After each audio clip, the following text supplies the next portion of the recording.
find yourself a nigga. You looking for a nigga?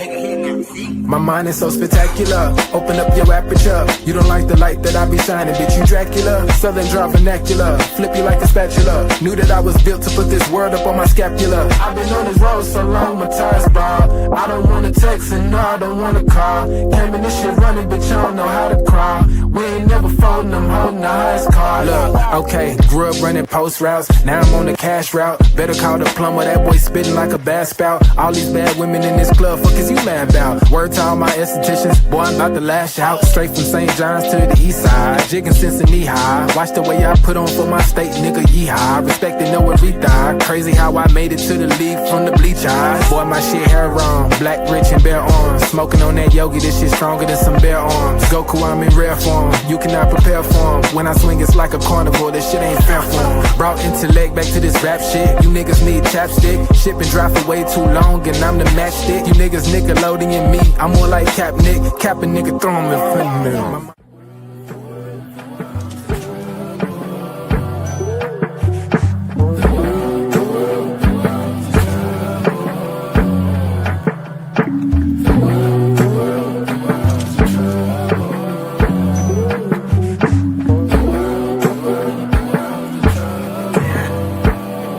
Party favors on the table, you can pick and choose. I would be lying if I said that I don't get confused. I'm just a player in the game and I don't pick the rules. Why trouble always seem to find the ones with shit to lose. About to blow like we just lit the fuse. We double dutch into this dough, I get this shit in twos. Push the button, get it started, put that shit in cruise. A little dust up on his heart, I barely get to use. A fool flatters himself, a wise man flatters the fool. Man, I just came to get it started like mechanics with tools. Cause in my hood, if you don't pack a tool, you planning to lose. These young boys deserve Oscars, they be acting a fool. A couple loose screws, but they hammer accurate. Ooh, I know some niggas stuck on drugs and manufacture it too. School of hard knocks, we all got our bachelor's. Food, no cap and gowns, but we all had to master. Party favors on the table, you can pick and choose. I would be lying if I said that I don't get confused. I'm just a player in the game and I don't pick the rules. Why trouble always seem to find the ones with shit to lose.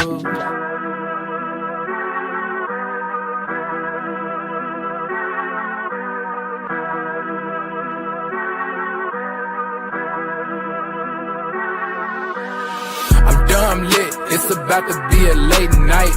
Fresh rack, shawty, show me what it tastes like. Niggas know me in my city like I'm Wayne Wright. Got them looking up to me and we the same height. Ooh, I got it bad, deep in my bag. Foot on the gas, they cannot last. Swimming with the sharks, bitch, that's a great white. Never stopping, we don't even need no brake lights. Say she don't smoke, but she always smoke with me, yeah. Backwards in the air, back up in the ovaries, yeah. All my ops, they stay running like they over easy. Even my masseuses can't just get too close to me, yeah. Shout out to Next, soon as the ink dry, we count out the checks, yeah. I never flex, I bought up a business, you bought up a section. I'm at the top of my class, yeah. Y'all never learned from your lessons. Skywalker gave me the force, yeah. Turn this into an obsession, yeah. I couldn't wait on the team, cooking shit up with just me run play, yeah. Things never are what they seem, but we know the facts, yeah. Charging that shit to the game, but now I pull up with a battery pack, yeah. The bigger they are, the harder they fall, and we can just leave it at fact. I'm dumb lit, it's about to be a late night. Fresh rack, shawty, show me what it tastes like. Niggas know me in my city like I'm Wayne Wright. Got them looking up to me and we the same height. Ooh, I got it bad, deep in my bag. Foot on the gas, they cannot last. Swimming with the sharks, bitch, that's a great white. Never stopping, we don't even need no brake lights. Big bro, why they call you big bro? Every time we hit the bank, we deposit zip codes. Well connected with the streets, like we out in Skid Row.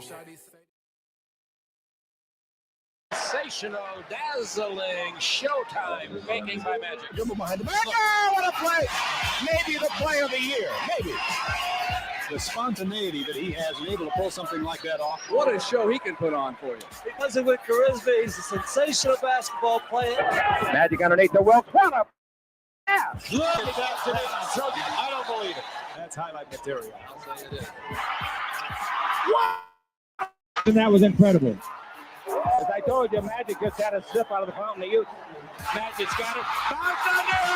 Rampant scores! Oh, look at that. Intercepted by Magic. And here he comes from behind the back of fake. Oh, the pass. Here we go. One of the greatest players of all time, Oakland Magic Johnson. Sensational, dazzling Showtime making by Magic. Dribble behind the back. Oh, what a play! Maybe the play of the year. Maybe. The spontaneity that he has and able to pull something like He can put on for you. He does it with charisma. He's a sensational basketball player. Magic underneath the Wilkes. What a pass! look at that. I don't believe it. That's highlight material. I'll say it is. What a pass! And that was incredible. As I told you, Magic just had a sip out of the fountain of youth. Magic's got it. Bounce under! Rabbit scores! Oh, look at that. Intercepted by Magic. And here he comes from behind the back of fake. Oh, the pass. Here we go. One of the greatest players of all time, Oakland Magic Johnson.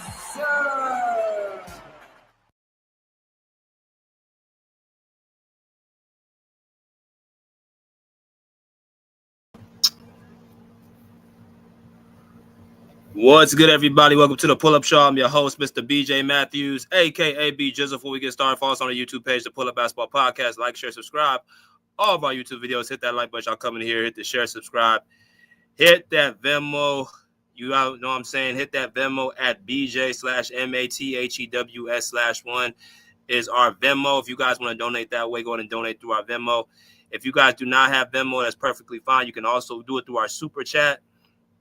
Very simple. All you got to do is hit that $ symbol right there in the chat box, and y'all can donate that way at your own discretion. All right, so first thing is first, I'm going to give a shout out to everybody that's in the building. But before we do that, make sure you guys wipe your feet before you enter this house. Make sure you guys smash that like button, all that good stuff, man. Make sure you guys show y'all appreciation by continuously showing love to the Pull Up Basketball Podcast through like, share, and subscribe. All right, so this is what I want to do. I want to first show everybody love in the comment section. Everybody that's in the comment section, let me go ahead and give y'all a shout out real quick. So we got Gabe Moore. He said, "Hey, BJ, my top 3 in the modern day NBA is Michael Jordan, Hakeem Olajuwon, and Magic Johnson. To me, Magic Johnson is the best and greatest Laker ever." All right, appreciate you, Gabe. He says, my man Tune In Sports, salute. He said Magic won his first year, gave Philly the work with no Kareem. What up, Andre? All right, my man E. Lizzy, salute my guy, salute. All right, Christopher Committee says, yo, what's good? He says, Showtime was it. All right. So if you guys have more comments, make sure you guys pile them up. Like I said, get comfortable. It's going to be a great show for y'all today. We back with more and more, you know what I mean? More and more topics for y'all, man. I think this is a good time to be doing all these topics. Of course, the summertime is here. And we want to do as much as, great content for y'all as well.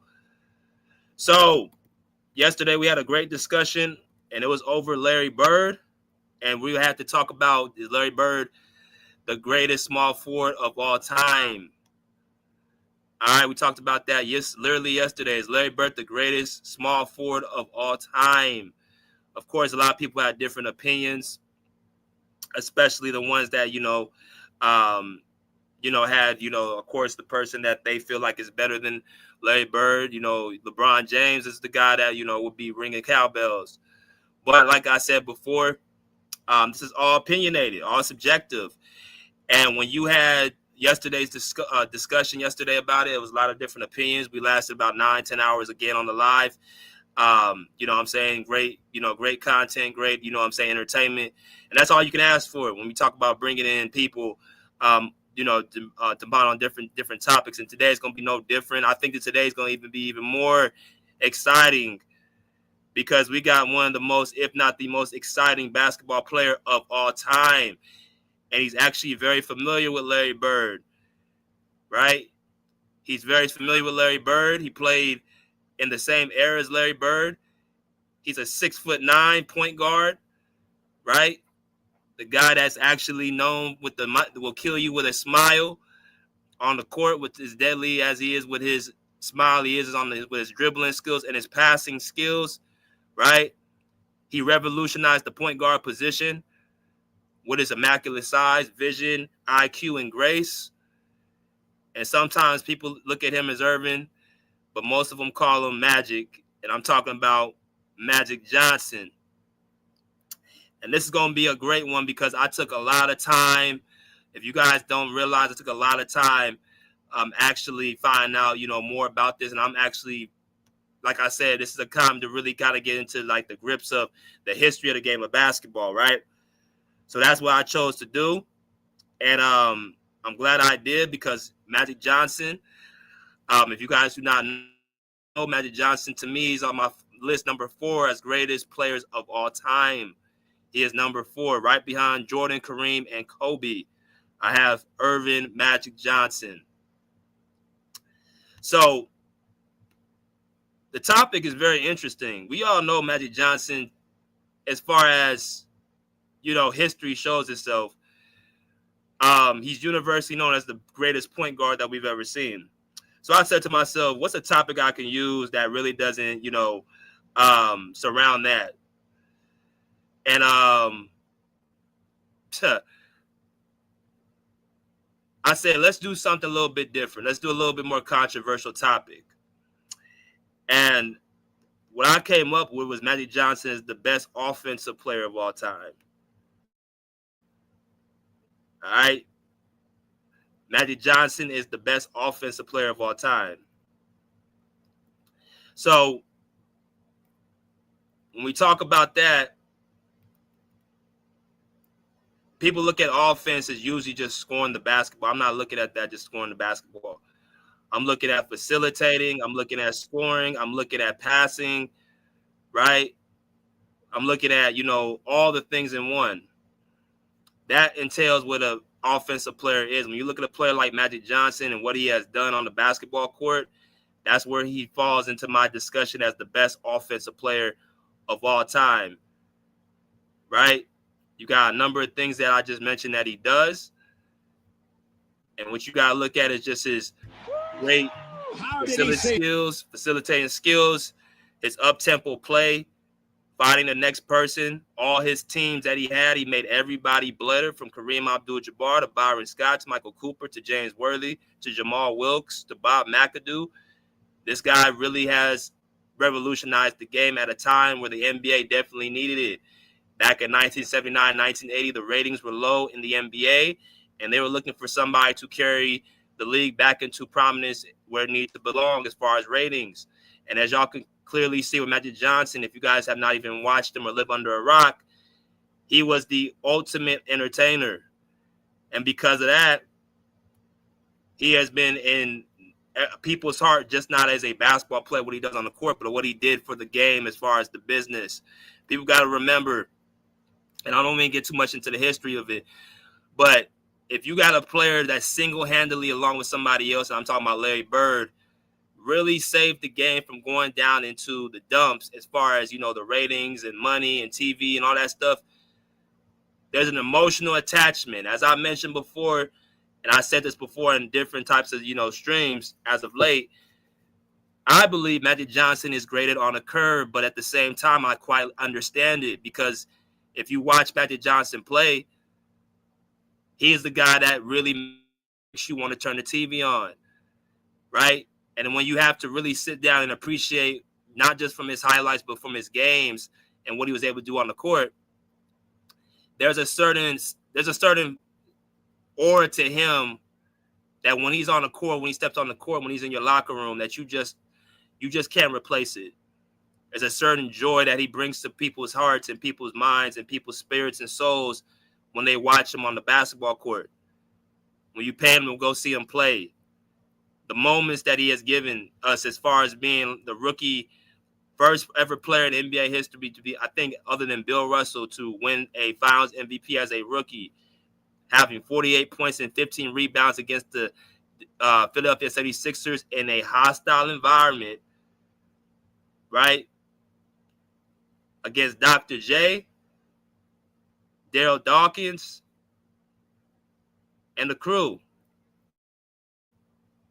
And at that point, that's when everybody knew exactly what we had when watching Magic Johnson. One of the greatest and the greatest point guard of all time, but I'm here to actually make the case the greatest offensive player of all time. All right, so let's get started. If we pull up with Magic Johnson and his raw numbers, if we pull up his raw resume, let's go ahead and pull that up really quick. Let's get it quiet out the way as y'all come here. Make sure y'all smash that like button. We got Urban Magic Johnson. He is a NBA champion. He is a 5-time champion, a 12-time All-Star, 11-time All-NBA team player, right? Played 13 seasons in the NBA from 1979 all the way to 1996 when he missed a stint from 92 to 96, which we're going to talk about in a minute. He has accomplished numerous amount of accomplishments, a 3-time MVP, 3-time Finals MVP, assist leader 4-time assist leader, 2-time steal leader, 9-time All-NBA first team, 1-time All-NBA second team, rookie of first team in 1979, 1980, right? I mean, the accolades go on, and we're going to talk about why it's so special what he did with all these acclimates and these accomplishments. But like I mentioned, when you talk about Magic Johnson, what he was able to do on the basketball court, you know, if you really didn't watch Magic as far as where you're not born yet or you're not, you know, basically able to, dissect his game at the time, you would have thought he was just pretty much a passer, right? Magic Johnson was pretty much a passer, pretty much a guy that, you know, just got people involved, and, you know, he wasn't a great shooter, he wasn't a great this, he wasn't a great that. But we all know that's not actually the case. We actually, you know, it took time to actually really see what Magic Johnson can do on the court, right? What Magic Johnson can do on the court is way more than just passing the basketball, right? And when you look at his accomplishments, aside from his numbers and statistics and what he did on the court from a statistical level, you're talking about a guy that averaged 19.5 points per game, 7.2 rebounds, 11.2 assists, 52% from the field, 30% from three, 84% from the line, right? Had a 155.8 win share. So let me go ahead and explain a few things. We already disclosed the accomplishments. The 5 championships is why he's on my top 5. As I mentioned once, I'm going to continuously mention, when I look at the best players of all time, I look at statistic. I look from the order. Championships is king. Rings is king. Right? That's the number one thing I look at. And when I look at the left side, that is the main difference from when I look at the right side. The ones in the red are a little bit on a higher echelon because of the number of rings they won. People may say, well, rings are a team accomplishment to an extent. But when you talk about the best players, they tend to be on the team that have the winning team accomplishments. They tend to be on the side of winning championships. The ones that really drive us is to win championships. Why are we still playing this game if we don't want to win? So when you have the best player in the league, or when you got the best player, you know, on a team, they have to be critiqued by winning championships, right? And when you can talk about Michael Jordan, Kareem Abdul-Jabbar, Kobe Bryant, Magic Johnson, and Tim Duncan in the modern day era, shout out to Mr. Bill Russell, who has 11. These are the guys that cracked that elite class. The guys on the right, LeBron James, Larry Bird, Hakeem Olajuwon, Shaquille O'Neal, and Steph Curry are magnificent. They're awesome. They're great players. However, they fall short. They fall short as far as winning 5 or more championships. You still got 2 guys on the right that got a chance to win 1 more, and if they do, then we have to reevaluate it. If LeBron James can win another championship We had to move him probably somewhere in the top 5, maybe. I'm not saying for sure, but it's definitely a conversation to put him in there. Steph Curry, same thing. If he can win a 5th championship, he's moving up that list on the right side, right? And then we have to evaluate him on the left side, right? But championships is first. Accomplishments come after that. Accolades. What did you accomplish? What is your individual accolades? Your season MVPs, your finals MVPs, your All-Stars, your All-NBA, your All-Defensive teams. All these awards that you win, your Rookie of the Year if you have one, right? All these individual accolades and awards tell you what type of player you are and the level of consistency that you attributed to the game at the highest level. When you talk about multiple All-NBAs or multiple All-Defensive teams, when you talk about multiple All-Stars, that means for a consistent period of time, you were able to dominate that one part of the game or that one area of the game, right? I look at that. Consistency is big for me when I talk about rankings, right? Followed by then the skill set. The skill set, passing, dribbling, shooting, rebounding, footwork, finishing at the rim, all those, qualities tie into how great of a player you are. You know why? Because when you have skill sets, that means the less deficiency you have, the more dangerous you become on the court. You become very dangerous on the court with the lesser deficiency you have in a game. If I have the ability to shoot on all 3 levels, vice versa, shoot on one of the levels or 2 of the levels, if I can shoot mid-range, if I can shoot 3-point shots, if I can get to the rim and I can shoot free throws, there's not a place on the court that you can be free to leave me open or leave me at my rim because that's at your expense. Vice versa, a player that doesn't shoot free throws well, but he can attack the rim. He's not great in the mid-range, but he's okay 3-point shooter. There's different areas of his game that are effective, right? So people talk about skills. Skills are very important. Skills are your tools. Those are the tools that get the job done. If you're fixing something in the garage or you're fixing something in your home, how can you get the job done if you don't have the tools? Right? Skills are your tools. Skills pay the bills. Right? Level of competition is next. Level of competition entitles how difficult is your path. I don't just look at the end result. I look at how you get to the result. I look at your story. I look at what you did to get what you got. I want to see if you cut any corners. I want to see how you able to upheld against adversity. I want to see how you can carry your teammates. How great of a leader are you? Can you uplift other people? That ties into your level of competition as well as what you have to go up against. Did you play up against some of the greatest of all time at your position, or did you have an easier path? Did you play against multiple NBA team players or multiple Hall of Famers? Did you play on a decline of NBA All-Stars and all NBA team players at your position, right? What were the rules like? I look at all that.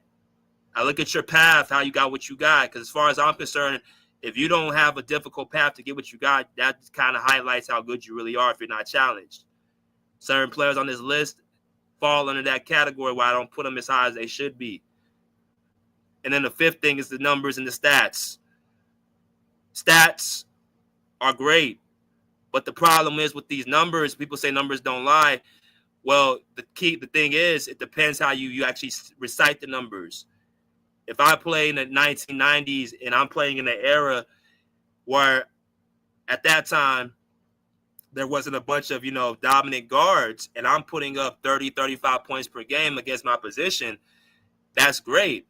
But you look at the competition you face and look at the rules you had, right? Stats tell you the type of player you are. If you average a bunch of points, that means you're definitely a scorer. If you average a bunch of rebounds, you're definitely a rebounder. If you average enough assists, that means you're an assist guy. All that's true. But stats, to me, have become such a lazy argument for this day and age. I don't even put that as the top thing that I look at. Hell, you got people now that don't even watch the games. They just look at stats. They put on their ticket on a parlay, and that's how they say if they hit, they check their ticket in after the game or in the morning, they hit it, then they think they know basketball. I prefer watching the games along with looking at stats. Right? So that's how I look at the best players of all time. As y'all come here and hit that like button.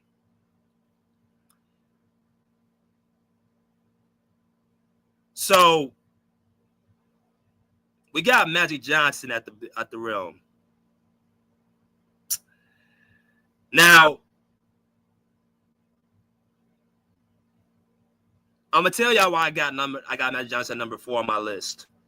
And then I'm gonna tell you why I think he's the best offensive player of all time.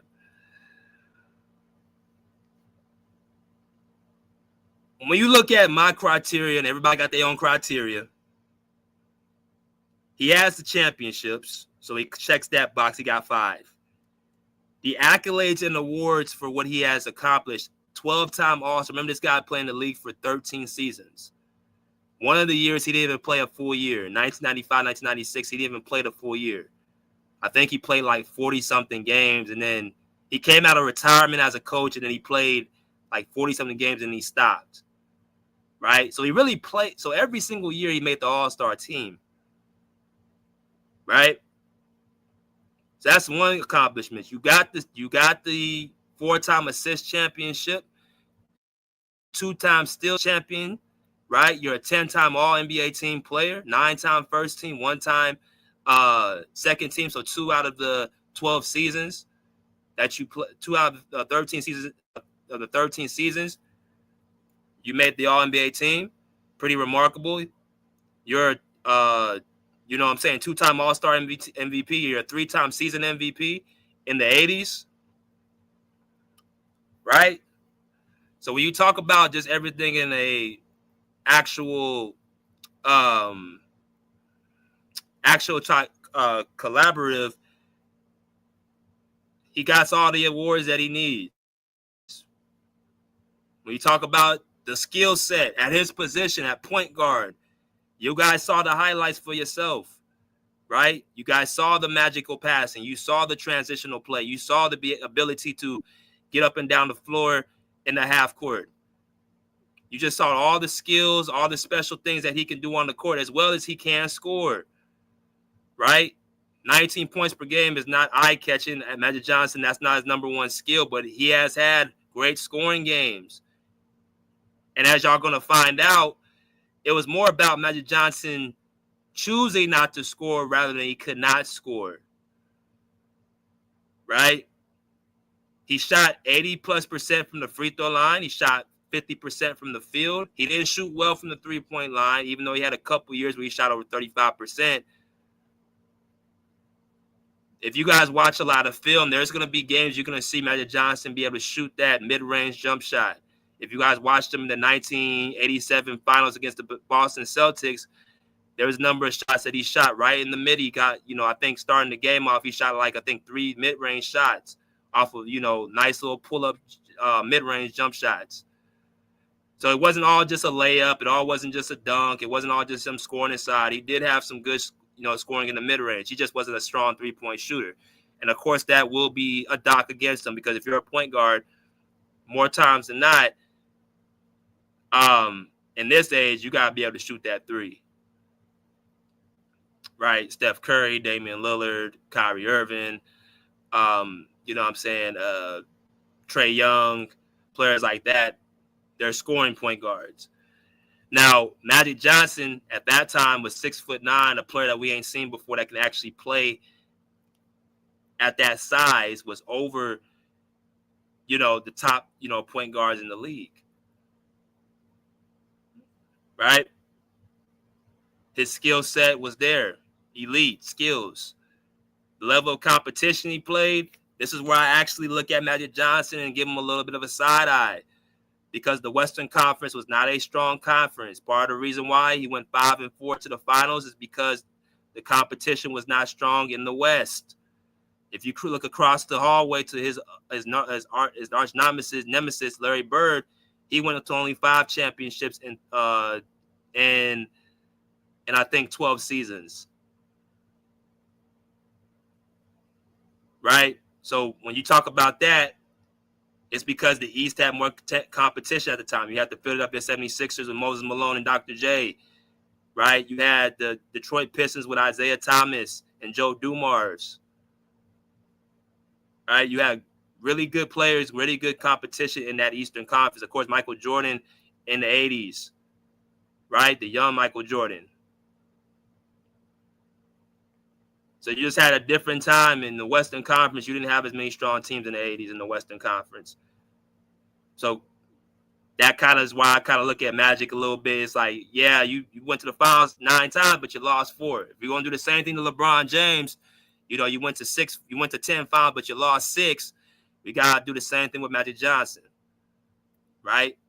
But on the flip side, Magic Johnson actually uplifts all of his teammates. He was able to uplift all the guys that were great scorers or who were average and became great scorers.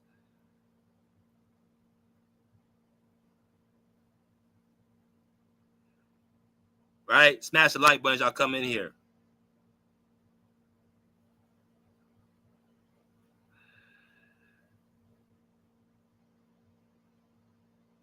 So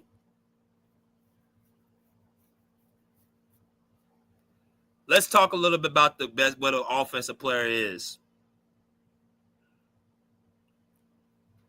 And let's go ahead and pull up something real quick. I can actually show y'all on my screen what we're looking at so y'all don't think I'm making stuff up. And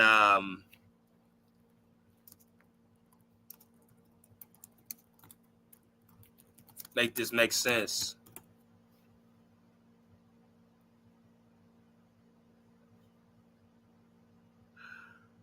All right, so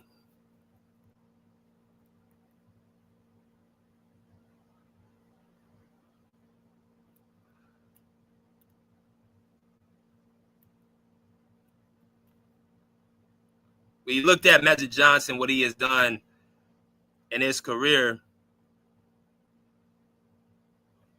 Offense is primarily scoring and assisting the ball. That's what an offensive player is, scoring and assisting the basketball. So I'm going to pull up something real quick, let y'all see what we're looking at.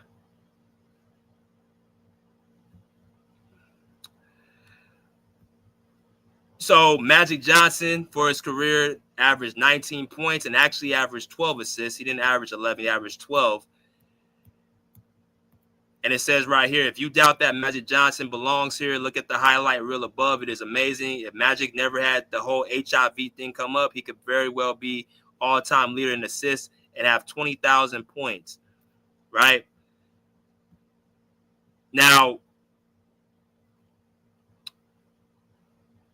again, Magic Johnson's career was cut short because of the HIV virus, which we're going to talk a little bit about in a minute.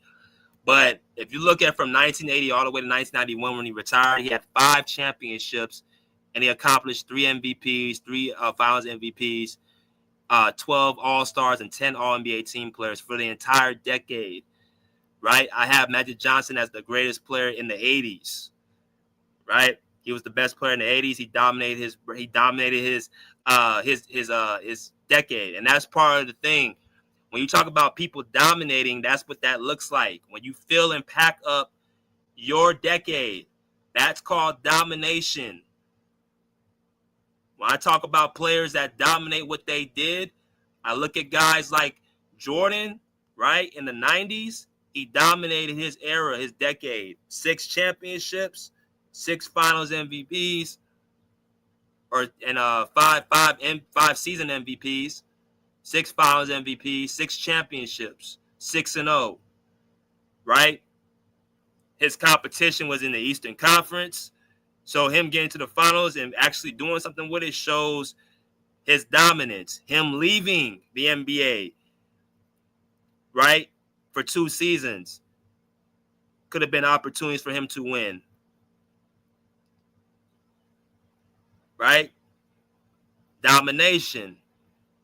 You look at Kobe Bryant, dominated his era more than anybody else, right? 5 championships, 5-2 in the finals, goes on a 3-peat and a back-to-back in the same decade, right? multiple-time All-NBA team player, multiple-time All-Defensive team player. He did all that in the 2000s. Tim Duncan dominated his era for an extent, just not at the level as Kobe. 3 MVPs, right? 3 Finals MVPs, 3 championships, 3 championships, right? So Tim Duncan in itself dominated. Magic Johnson, you guys can make the case, did more than any other player in NBA history. Because what he did in a 12-year span. All those other guys I named played more than 12 years. Again, there's a certain reason why people have Magic Johnson where they have him. There's people that have Magic Johnson as the second, third greatest player of all time, especially if you are older in the older side. And it's because it's an emotional attachment along with just how he played the game. We're going to talk about a couple players that people compare him to. But I just want to stick to this title as he's the greatest offensive player of all time. When you look at the raw numbers and you look at what he was able to do with his teams and his skill set, the ability to pass the ball, he's the greatest passer that we've ever seen. His dribbling skills, he was able to have his dribbling skills displayed, right? He just had a little bit of everything on the court. He didn't have no weaknesses on the offensive side of the ball. Now, people say, well, shooting was his weakness. Well, like I just mentioned a minute ago, he has shot over 80% from the free throw line. He can score in the transition with the best of them. His coast-to-coast play in transition, being 6'9". If you guys have not got the chance to watch Magic Johnson in transition, the dude was probably the fastest guy with the ball in his hands, right? People look at him at 6'9", at that size. For him to move like how he's able to move in transition to get the ball out the rim was pretty remarkable. To be able to see his teammates when nobody else could was pretty remarkable. So all those things circle around offense, your ability to score and your ability to assist the ball. And you talk about the combination of the two, there's a couple of players that probably are right around his era, or right around his area as far as the numbers are. Guys like Oscar Robertson, guys like Nikola Jokic, guys like Russell Westbrook, guys like James Harden. They have the offensive package as far as scoring and assisting the basketball where you can put them right there. But the problem is that Magic Johnson made his teammates better. Those other guys that I named didn't make his teammates better at the level Magic Johnson did. You're talking about players who are having season averages like Byron Scott and Michael Cooper and Jamal Wilkes and, you know, of course, Kareem. I talked about this before. I said Magic had Kareem Abdul-Jabbar, but at the same time, Kareem also had Magic Johnson. Magic Johnson did not, when Kareem got to the Lakers, did not win anything until Magic got to the team his first season. When Kareem got hurt, right, when he got hurt in that game, in that series against the Sixers, it was Magic Johnson in Game 6 that came to the rescue as a rookie and said, I got it. So he was the guy that stirred the drink. But when you talk about offensive players, offensive talent, that's the person that I look at as probably the one that actually really kind of put it on a different level. As y'all come here and smash that like button. We're talking about Magic Johnson, the greatest offensive player of all time. Offense contributes of scoring and assisting. It's not just a person that can put the ball in the basket. You got to be able to do both at a high level. I'm going to talk about a couple players that really kind of play similar to Magic Johnson but are not quite like Magic Johnson, or the ones that actually try to make the case that they are like Magic Johnson. They're really not. Right?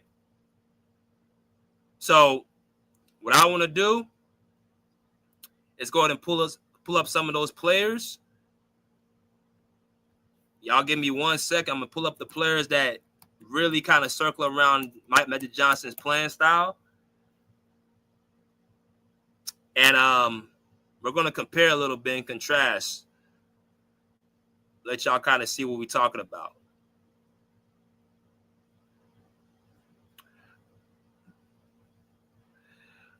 All right. So let's get to the first few. Let's talk about the one that I think is most like Magic Johnson in this day and age. It might be a little bit of a surprise, and that's Tyrese Halliburton. Tyrese Halliburton, to me, is this era's Magic Johnson. And I'm going to tell y'all why I say that. Shout out to Old Man, too, for this as well. He was one of the first people that kind of brought Tyrese Halliburton to my front porch. Right? He's the one that really kind of put it in my head that this Tyrese Halliburton guy is special. Now, of course, Tyrese Halliburton tore his Achilles, so hopefully he gets well very, very soon. He comes back stronger, which I have no doubt that he will. But leading up to that Achilles tear, these last couple years in the NBA, Tyrese Halliburton has definitely made his name emerge. Partial reasons why is that certain guys like Ja Morant, right? Guys like, you know what I'm saying? Ja Morant's pretty much the guy that left the door open for Tyrese Halliburton to come in. These last couple of years, Tyrese Halliburton has some pretty great highlights as far as, you know, what he has done in the regular season, stuff like in the in-season tournament when they beat the Boston Celtics, in the playoffs, beating the Milwaukee Bucks, beating the New York Knicks, right? Back-to-back years.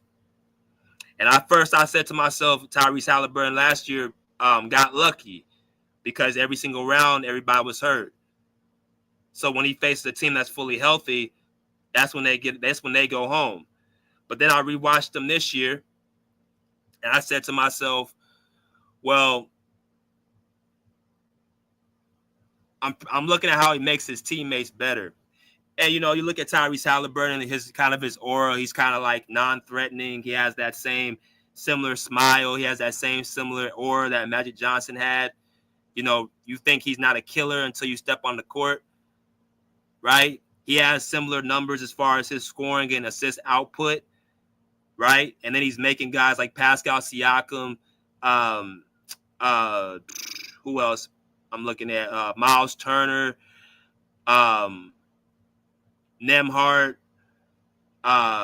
players of that ilk, giving them, you know, open shots, finding the open man, finding the person in transition, plays the game to win, not to play the game for his numbers. I mean, he has a similar style on and off the court as Magic Johnson did. Now, the main difference is that Magic Johnson was 6'9", right? Can post you up inside and score, give you that sky hook as well, can punish you inside the post. Tyrese Halliburton does his damage on the exterior, will light you up from the three-point line, right? But they have the same style. They have the same winning intangibles. They have the same leadership skills. They have the same everything. And Tyrese Halliburton also, his assist turnover ratio is off the charts.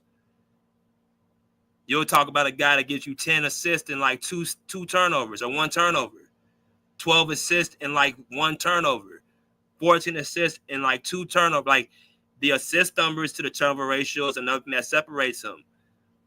You look at guys like Luka Doncic, all they do is assist and turn the ball over, right?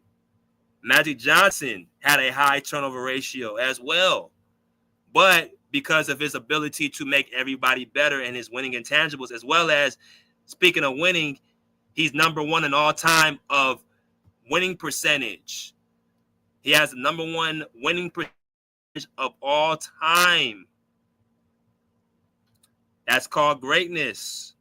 With the amount of games that he played, for him to be the number one winning of all time, it speaks to his dominance. That's called greatness.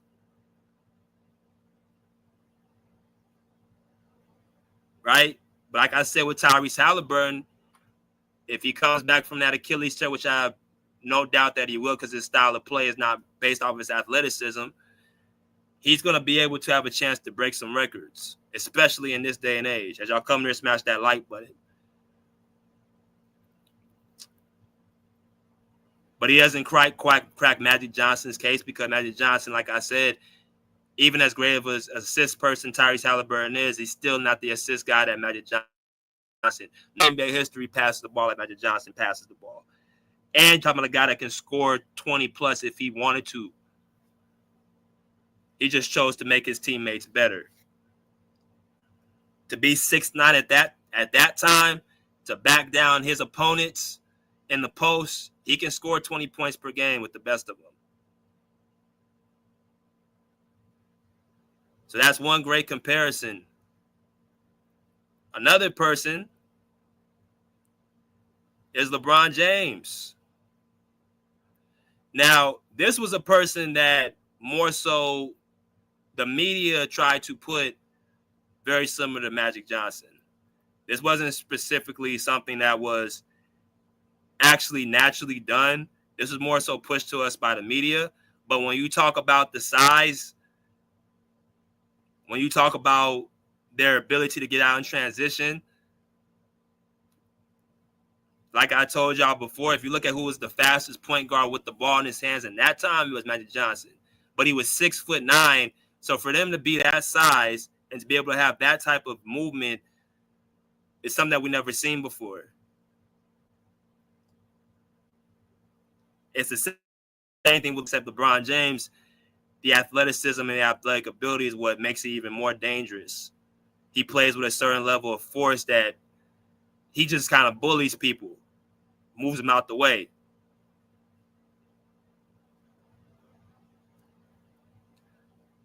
So that's what I would say about Magic Johnson and LeBron James. LeBron James has a certain style that they were actually looking at him as being the modern day Magic Johnson. They have similarities. They have size, very similar of size. They have similar passing abilities, even though Magic Johnson's passing ability is superior to his. The scoring ability LeBron James has over Magic Johnson as far as the three-point shooting and as far as even in interior scoring. But like I was mentioning before, when you talk about his offense, the scoring and assisting also goes into how well you make your teammates better. Magic Johnson, if you guys listen to all of his teammates, they all say they got better from the starting lineup all the way down to the 12th, 13th man. You'll hear stories from Byron Scott. You'll hear stories from Jamal Wilkes, Kurt Rambis, Michael Cooper, Bob McAdoo, right? Of course, Kareem. All the players that play with Magic, there was nobody that did not like playing with him. You will not find anybody, unless it was paid off, that hated playing with Magic Johnson because you knew your game elevated. Much like Tyrese Halliburton, if you look at all the players on the Pacers, all the players, their games, their averages jumps up. Their efficiency jumps up. That's how you know you're playing with a great orchestrator. Tyrese Halliburton is bringing back the modern-day point guard, right? When you talk about Magic Johnson and LeBron James, they have similar styles as far as their leadership, as well as they make their teammates better. The whole notion that LeBron James makes his teammates better is overplayed and overvalued. I'm just going to be quite honest with you. He doesn't make his teammates better the level of Magic Johnson does. That goes into how great of an offensive player you are. That goes into how your leadership is. But when people look at the raw numbers, they say, well, LeBron averaged 27 points per game. He averaged 7 rebounds. He has 7 assists in his whole career. He has 1 assist title. Magic got 4 assist titles.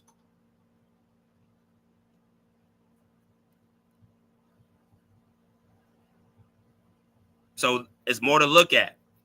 Like I say, when you talk about these type of subjects, you got to go down to the nth degree to make your case. Who's the better offensive player? Whose offensive rating, team rating jumps up out the roof?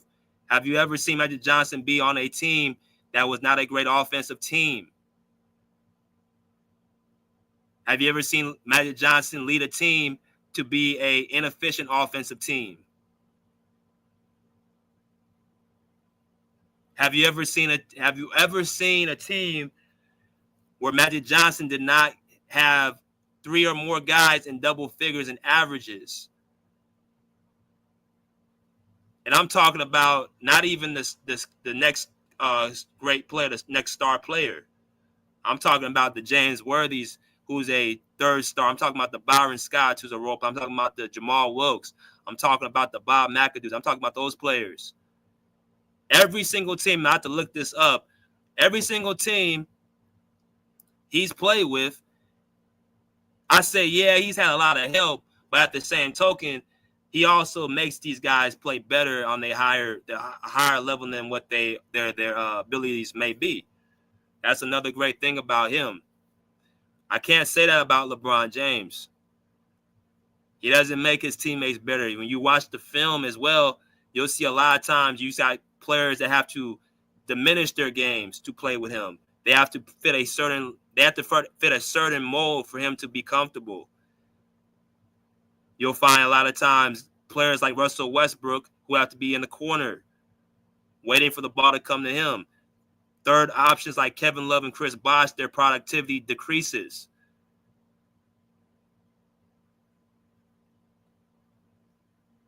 You'll see a lot of that. So when you talk about the numbers, the scoring numbers, people say, well, how can you say LeBron James is Magic's a better offensive player than LeBron James? Because of what the results entails on how he uplifts his teammates. And also, like I just mentioned, Magic Johnson could score the ball. It wasn't like he was giving you 11 points per game. He was giving you close to 20 points per game for his career. And as we mentioned, like I mentioned, it's more about he chose not to score rather than he couldn't score. If you're shooting 50% from the field and you're averaging 19, 20 points per game in your career, you can score the ball, and you're scoring the ball efficiently. As y'all come here, smash that like button. So LeBron, great offensive player, top player in points of all time. But as far as the combination of scoring, assisting, uplifting your teammates, making your teams better, being a part of all-world offensive teams all time, not quite like Magic Johnson. The next person is the person in modern day that they try to say is the guy that's very similar to Magic Johnson as far as his impact and uplifting players, and that's Nikola Jokic. As y'all come here, smash the like button. Now, the title of the live is Magic Johnson is the best offensive player of all time. When I talk about offense, I talk about scoring and assisting, and I talk about your impact on how you elevate your teams. And when you talk about those 3 key ingredients, the closest person that we're looking at is Nikola Jokic in the NBA. If you look at his ability to make players better, he's right up there. On the offensive end of the ball, Nikola Jokic, you'll see multiple years of triple-doubles, right? But also, Nikola Jokic, his facilitating, how he sees the floor, his vision is top-notch. And that has a lot to do with also how tall he is. He can see over the defenses. But he has immaculate vision. He can, of course, score the ball around the basket. He has great touch around the rim, efficient from the field. A couple of things he does better than Magic Johnson. He can shoot the 3-ball better. Well, that's really the main thing. He can shoot the 3-ball better. He doesn't shoot free throws better. He doesn't pass better, even though it's close. Magic Johnson beats him out in passing. He doesn't dribble the ball better. That's another thing that Magic has over LeBron James. He's a better ball handler. If you guys watch film, Magic Johnson would beat his players off of a variety of different moves. LeBron James don't really have much of a dribble package. His more thing is just to get the ball off the court with his blazing speed and his strength. But you don't see him have much of a bag on offense. That contributes to your offense ability.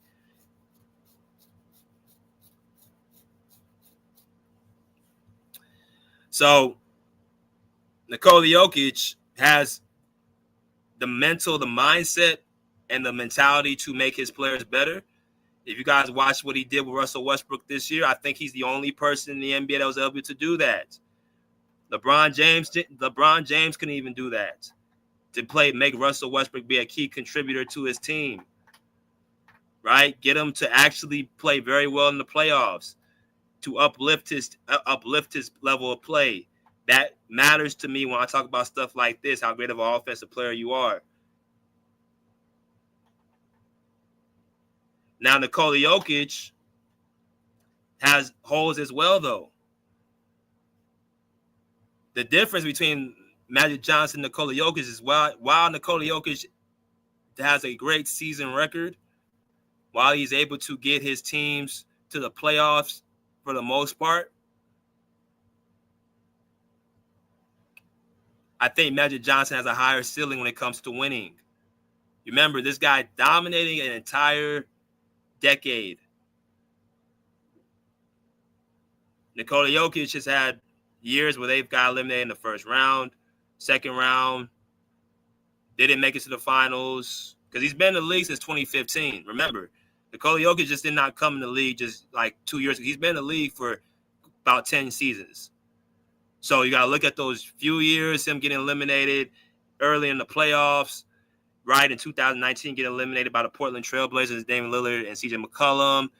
You got to look at him getting eliminated by the Golden State Warriors in 2022, even though they had no Jamal Murray. You got to look at him getting eliminated, even this year against the Oklahoma City Thunder in the second round. Magic Johnson every single year was getting to the finals.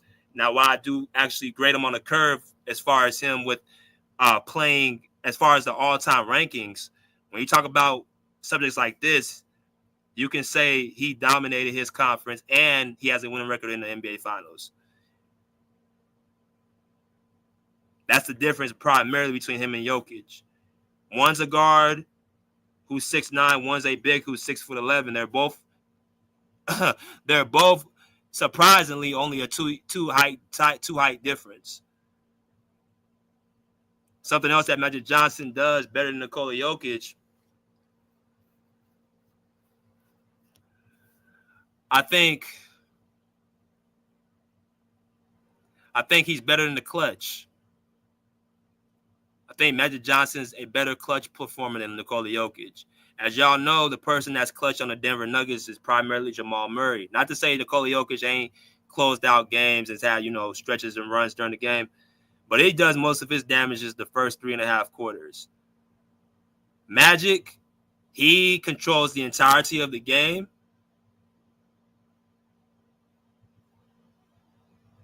And he will be the one that actually hits that buzzer-beating shot or hits that hook shot.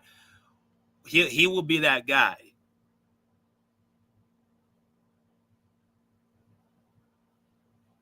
So that's the difference between the two.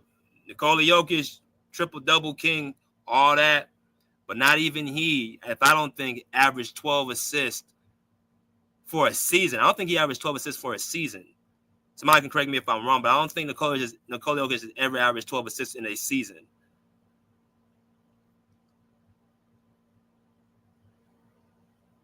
Magic Johnson did that for his whole career. So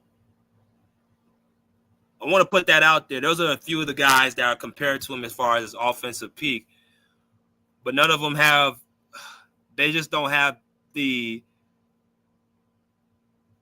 that effect to make their teams better like the way Magic did. When you talk about even the triple-double stat, you talk about Russell Westbrook, Oscar Robertson, Nikola Jokic, and Magic Johnson.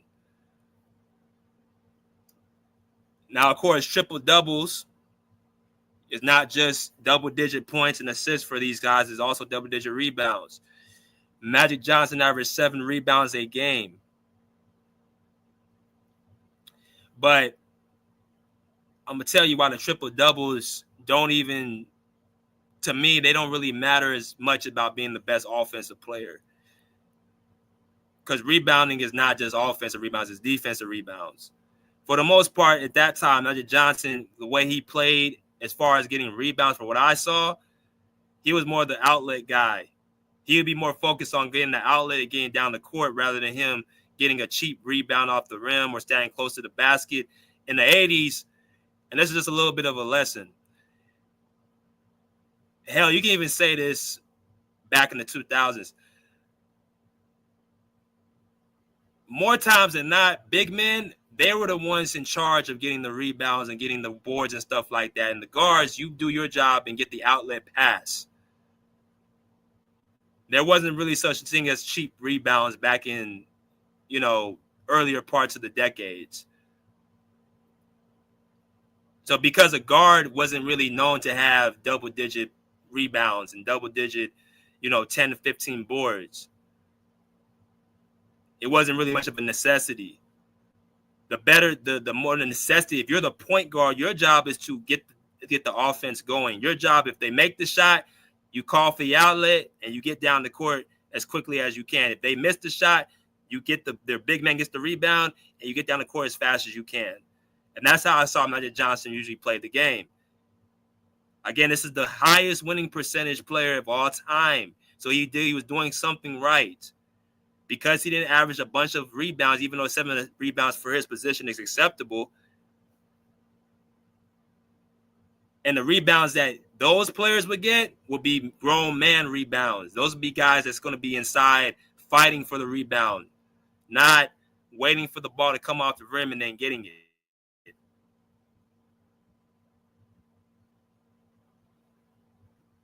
When I look at the best offensive player of all time, I look at, in this conversation, when it comes to Magic Johnson, how great of a scorer were you and how great of a assist man were you? As far as scoring the basketball, yes, Magic Johnson was not scoring 25 plus. Magic Johnson was not giving you, all these crazy games. But then a part of that goes to tell that he was playing with the greatest offensive player, greatest scorer of all time until LeBron passed him. That's Kareem Abdul-Jabbar. He took pride in actually making James Worthy a third, borderline second option on any team in the NBA, right? Giving Byron Scott towards the late 80s some years of double-digit figures, right? Michael Cooper in the fast break, Jamal Wilkes, Bob McAdoo, players of that ilk. He was more focused on getting those guys involved and focused on winning and getting his number. That's why I tell y'all, stats only go so far with me. And usually the ones that have these high stats, they tend not to win very much. Magic Johnson has more rings than all three of these guys combined. Russell Westbrook, Oscar Robertson, and Nikola Jokic. Magic Johnson got 5-2. Nikola Jokic is 1, and Oscar Robertson's 1, and Russell Westbrook 0.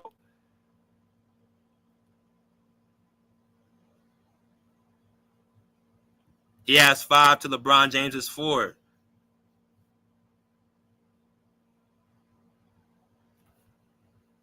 So you can say the fact is that not only he's the greatest offensive player of all time, but he's also up there with the greatest leaders of all time. I put him right there beside Bill Russell and Tim Duncan. Or as far as team, I'm going to say team builder. I'm not going to say specifically leader. I'm going to say team builder, the one that kind of brings the team together. Those are the 3 guys. Those are the 2 guys. Like, pretty much, you won't hear a teammate. What I'm saying is you won't hear a teammate say anything negative about those 3 guys: Magic Johnson, Tim Duncan, or Bill Russell. You won't hear a player really come out and say it was tough to play with him, or he was difficult to play with, or he got onto me too. Like, you won't really hear that. That's what I'm talking about, team builders. Guys like Jordan, Kobe, LeBron,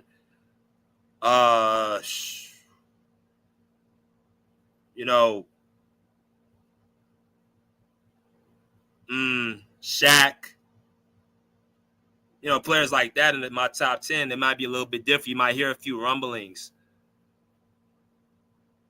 about players not wanting to play with them. But players like Magic Johnson, he built everybody together, brought everybody together. Everybody's going to be involved. Everybody's going to contribute. Everybody was going to be a part of the table. That's what he did.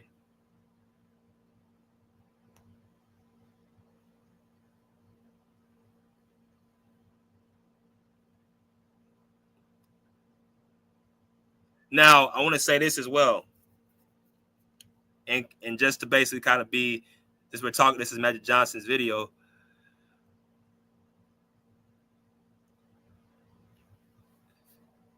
I talk about him in the light of goodness, but I also got to talk into the light of some type of, pushback.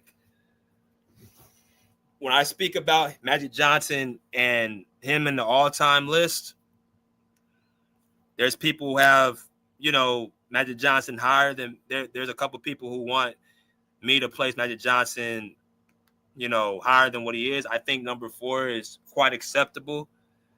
And the reason why I don't place him higher than that is because his tenure, right? Jordan, Kareem, and Kobe had longer tenures, and they were dominant in their decades as well. Jordan in the 90s, Kareem in the 80s, or Kareem in the 70s and the 80s. Partially in the 80s, I'm talking about.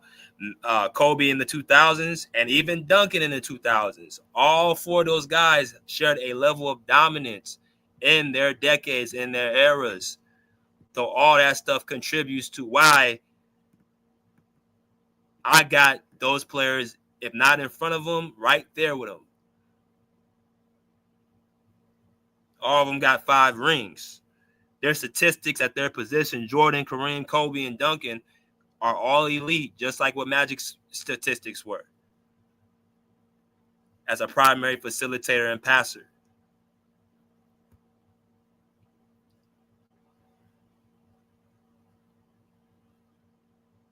Now, also the level of competition Magic faced in the Western Conference is why I also look at him as like, okay, you had a lower level of competition, but then when I look to the other side on the finals, you're 5 and 4. You get docked for that. And I said this before, I'm going to say it again. I think people grade Magic with a curve because of his likability. Again, you won't find anybody that has nothing bad to say about him. And that falls into why people put these guys where they put them at. I judge everybody in the same realm. It's between them lines for the most part.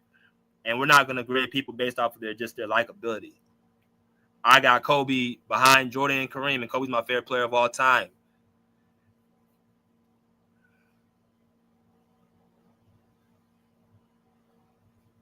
Right? So what I want to do, I want to go ahead and bring y'all in. I want to let y'all talk to me a little bit more about this subject. Is Magic Johnson the greatest offensive player that we've ever seen? I'm going to say yes. I think he's the greatest offensive player of all time.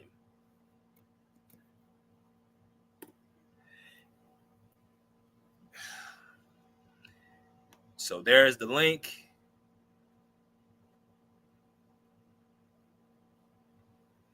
And we are going to get started. All right.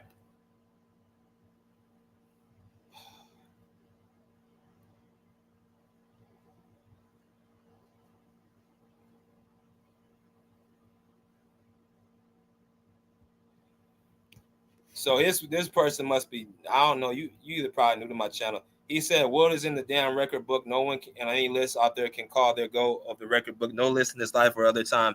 Wilt and Norman Chamberlain is him. The problem with Wilt Chamberlain, like I tell y'all all the time, I don't rank guys that are pre-modern day era. I don't do that. I don't do that because I cannot get a good enough amount of data to actually make that claim. So I'm not going to put Wilt in those conversations. I put guys like Wilt Chamberlain and Bill Russell in their own category. Clip that if you can. I don't put guys in the 70s in these lists and before, 80s and before. I don't do that. What's up, KB? What's good, BJ? What's good, man? Excellent topic. Greatest offensive player of all time, Magic. Yeah, he's definitely up there. I don't know if I could put him number 1, but I think he has an argument though, like to be the greatest when you include everything, like playmaking, scoring. I think his scoring is overlooked though. I think Magic could score more than 19 a game if he wanted to. But I don't think that's his role. Like once again, roles on the team matter to a certain degree. You know, you got Kareem Abdul-Jabbar on your team. You got James Worthy on your team. You got other great scorers who could put the ball in the basket. Byron Scott could score a little bit, and so that was unnecessary for him to really go out there and prove that. One word to describe Magic Johnson would be popcorn. Get your popcorn out. He is my second favorite player of all time, even though I didn't get to see him live. I went back, through the 2000s. I went back and watched Magic, and he was one of those guys who he make you want to go outside and play ball. Team basketball, grab 5 guys versus another 5 guys and just, compete and make plays and practice, throwing different type of flashy passes and things like that. So, I can be cool with that if you consider Magic the greatest offensive player of all time. Definitely, to me, him and Bill Russell are hands down the greatest leaders of all time. I wouldn't put Kobe and Mike in that category because they, sometimes their leadership style can burn you, depending on who you are. But I also got a favor to ask you, BJ. What's up? There was a lot of cap when you left and you walked away. There was a lot of cap from your man Kirk on some stats, and I was wondering if you could pull up some stats for me real quick. Yeah, what you want me to pull up?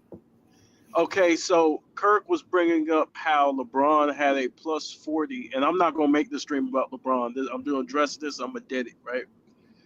Unless somebody brings his name up. Kirk brought up plus minus in the finals because I basically said that Kobe was comparable. 01 Kobe was comparable to 2012 LeBron, right? And he skipped the whole playoffs because Kobe actually left. I'm not a big plus minus guy, by the way. I just use that shit because they love stats. Me too. But I don't really give a fuck about the numbers. But Kobe actually, if you look at Kobe in 2001, right, compared to Shaq in 2001, can you show their plus minuses on the screen, please? For the whole playoffs. Let's do it. For the 2001 playoffs? Yes, sir. All right. I will pull that up right now. So you said the 2001 playoffs. Let me go ahead and pull that up. He says Shaq had a higher plus minus. No, he said LeBron had a plus 40, but I'm going to show you something about that too. So Kobe, you want to do Shaq and Kobe first? Yes, yeah. Yeah, I'm scientific with this shit. He said, I'm scientific with this shit. All right. Let's go ahead and look at this. All right. So Shaq had a plus 186. Okay. All right. So Shaq had a plus 186, which is actually amazing, right? Now, do Kobe's. All right. Kobe Bryant.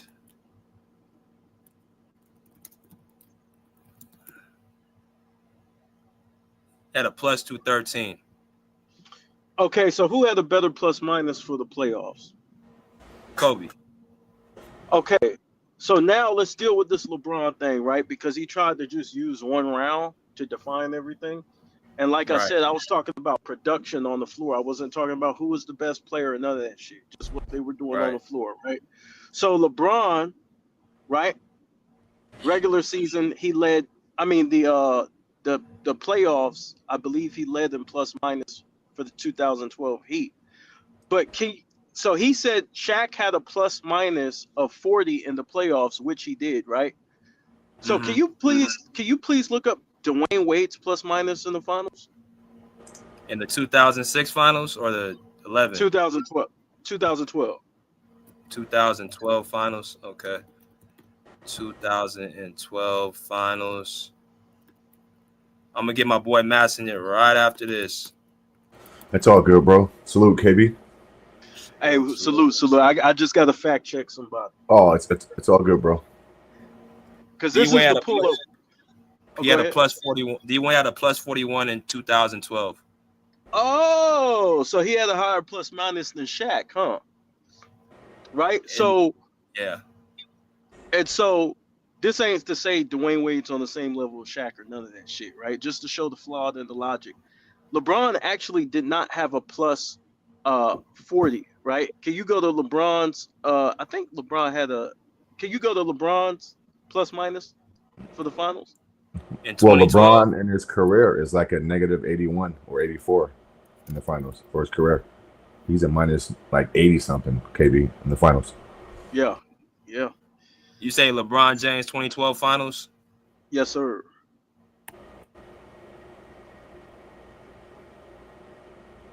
All right. He had a plus 31. So Dwayne Wade had a higher plus minus than LeBron. First of all, he didn't have a plus 40. Kirk lied. Second of all, Kobe had a higher plus minus for the whole entire playoffs than LeBron James. If you look up the playoff LeBron James in 2012. So what they do is they leave out context for Kobe and they lie about stats. and I said, let me fact check. I don't want to distract you from the Magic Johnson conversation, but I said, yo, let me go look this shit up to see if what this nigga's saying is true. Yeah, you got to fact check Kirk, bro. Kirk is still learning. It's nasty work, man. Nasty work. I didn't even finish listening because I was out and about, but I will definitely listen to that part later tonight. So let me go to my boy Mass, though. What's good, Mass? BJ, what up, big dog? What What's up, up, KB? Mass? Yeah, man. You did a great job last night, KB, bro. I was listening on the couch, man. Awesome job, bro. And, and so before I get to my statement, bro, what you did last night is what's missing in today's NBA, conversations. Guys aren't being checked in real time. Guys ain't being fact checked, in the moment, right? And so a lot of people are just hearing things and they're running with it. And so it's on us to, do our homework and then we correct guys in the moment. Yeah, Kirk's been lying for the past 2 weeks, bro. But Steph I'm Curry, trying to figure out why. I don't know why, bro. And that's why I use the word disappointment. Like, I'm disappointed in him. Like, why is he doing this for? This is crazy. But Magic, best offensive player of all time. He's in the conversation. I think a lot of people equate playmaking and passing, along with scoring. They take all those intangibles and factors into one and they just gauge it. Is he the best offensive player of all time? He has a case to be made, bro. But I would still take. Damn, because we're only talking offense here. We're not talking best player. We're talking, offensive player. He has a case, bro. The way he leads, the way he can run a team, his high level IQ, his passing, his offensive rebounding, his size, he can post you up. It's hard for me to say he's the best offensive player of all time when he played with Kareem. And that's where I'm having trouble at, bro. Like, I want to say yes, but then I can't get myself to say it because he played with Kareem. And Kareem's all-time leader and scorer for years. And so I got to be consistent here, right? I tax LeBron for playing with other elite players, and I say, how great are you? And I can't believe I'm saying this about Magic because it comes across as being kind of negative, but he played with Magic. He played with Worthy. And so how much easier did that make your job, right? He played with young guys in transition, Byron Scott, Vladi, so damn it. I'm going to say no. Best offensive player of all time, I still have to go with Michael Jordan. I just have to. I have to because Jordan wasn't asked to play make the way Magic was, but he was so prolific and he was so dynamic offensively, and he could pass. And we saw Michael at the peak of his career giving you, 30-plus points, 7 rebounds, in series, 8, 9 assists. I mean, let's not forget, was it 88, KB? Jordan gave you 32, 8, and 8. I mean, so he's giving you assists, he's giving you rebounds, he's giving you scoring, he's giving you high IQ.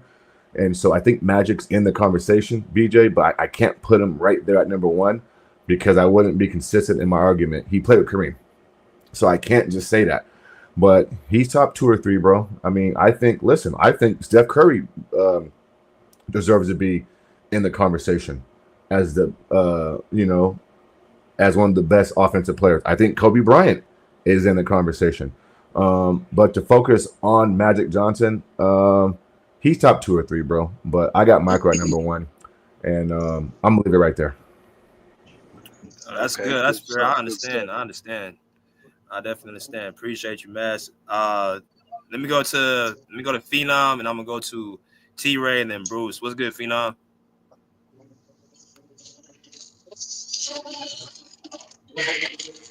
Phenom, you on mute.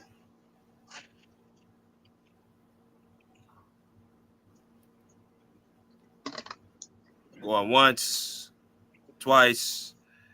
All right, let me go to T Ray, and I'm gonna go to Bruce. What's good, T Ray? Chilling, man. What's going on with everybody? What's good? What's good? What's good, fam? Man, just chilling, man. Now, Magic, my favorite of all time. He the first athlete that I ever even took hold to as a 4-year-old. You know what I'm saying? So I go back with him his whole career pretty much. But my thing with Magic, you do have a case for him being the greatest offensive player ever because of what he brought to the table, passing, scoring wise, but also he kept possessions alive too. He got a lot of steals and a lot of offensive rebounds for a guard. And him being able to maximize every player's abilities, their strengths, he did that better than anybody. So I wouldn't argue anybody saying he's the greatest offensive player ever. And Curry does have a case too, but Curry makes people better because of the spacing. If he played inside out basketball, but it'll probably be a different dynamic for Curry. But Magic played in an era where centers, the ball had to go in the post, and then you played inside out. So I would definitely say Magic. I don't have a problem with you saying him being the greatest offensive player ever. He did have a high turnover rate, but he had his ball usage and his assists, that kind of paying that out, So that's my take on that. Yeah, man. I think we all got different opinions. I think, definitely top 3 for sure. Yeah, I think it's definitely a conversation. But let me go to Bruce, and then I got E. Lee's, and I got my boy CJ. What's good, Bruce? What's up, BJ? What's up, everybody? Hope you guys had a great day. What's going on? Is Magic best offensive player of all time? I don't think so. I don't think he's even top 5 in my opinion. I don't think he's even top 10. If I have to depend on other players for the offense to run, I don't think you should be in the top 10 or top 5, in my opinion.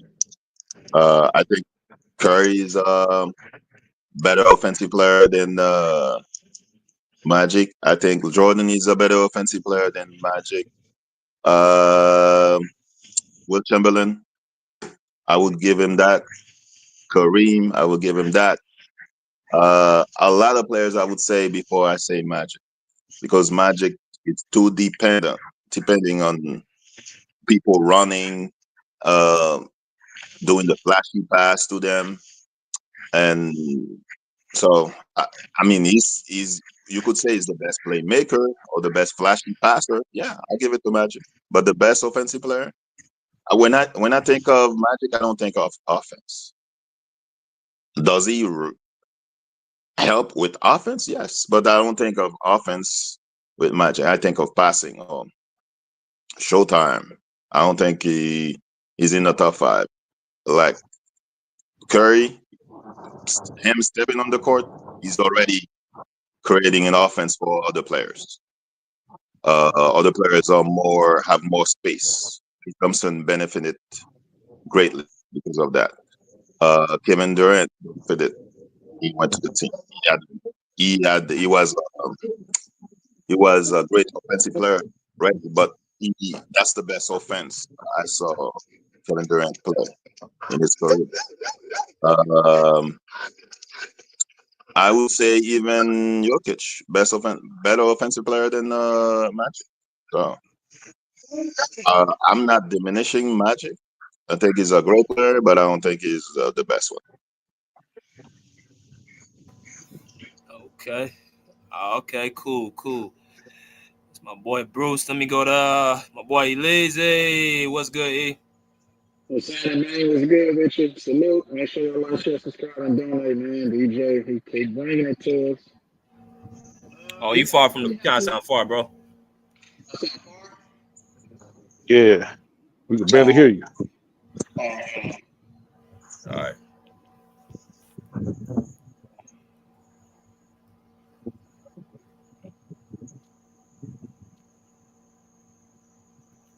Can you hear me now?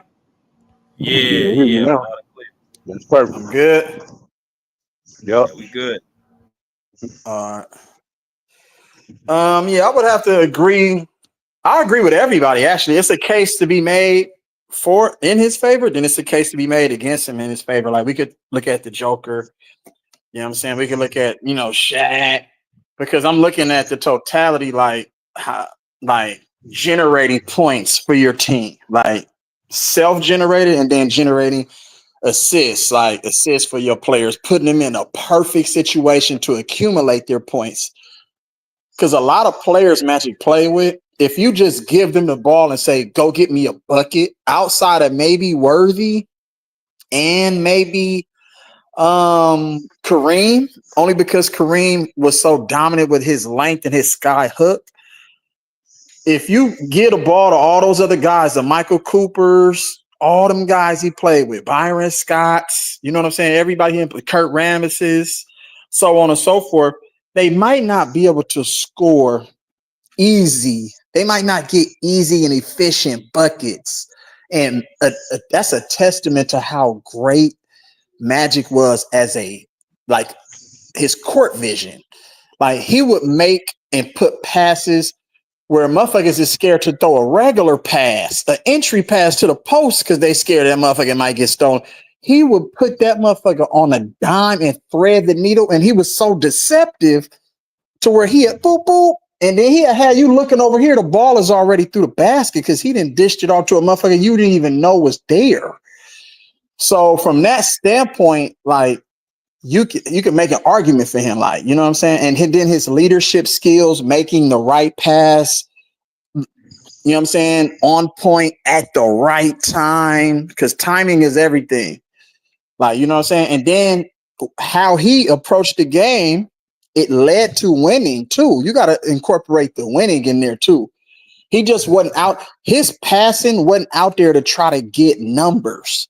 He was really trying to win games. Like, we need a bucket. Let me make sure I get this guy a bucket in this spot on the court.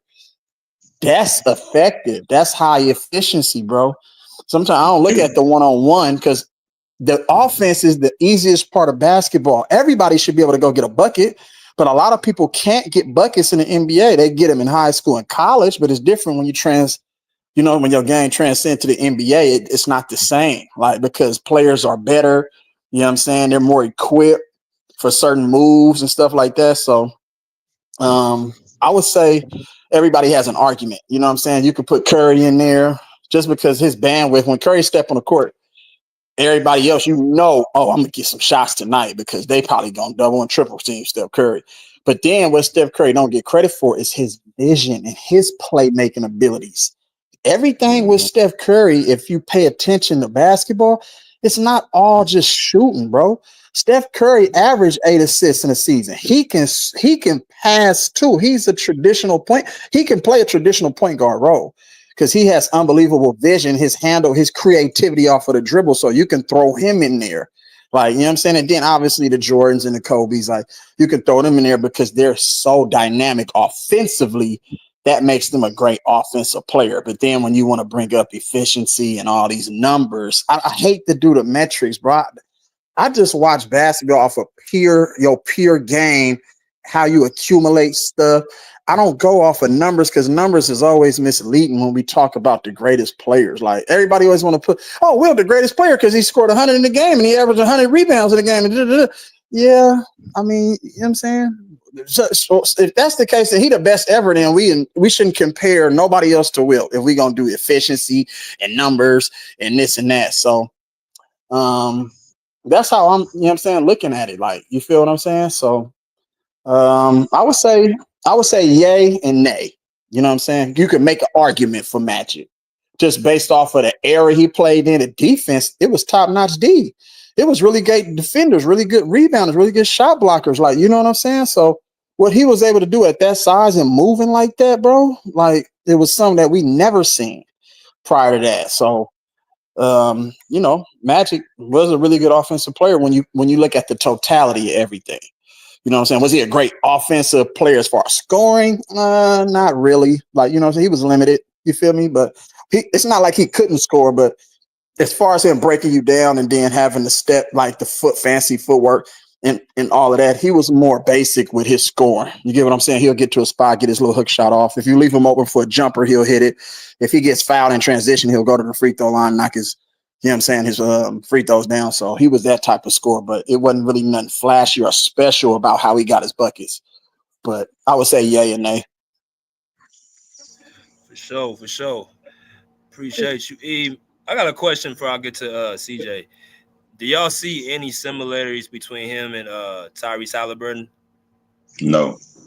No, I Yeah, don't. I do. Go ahead.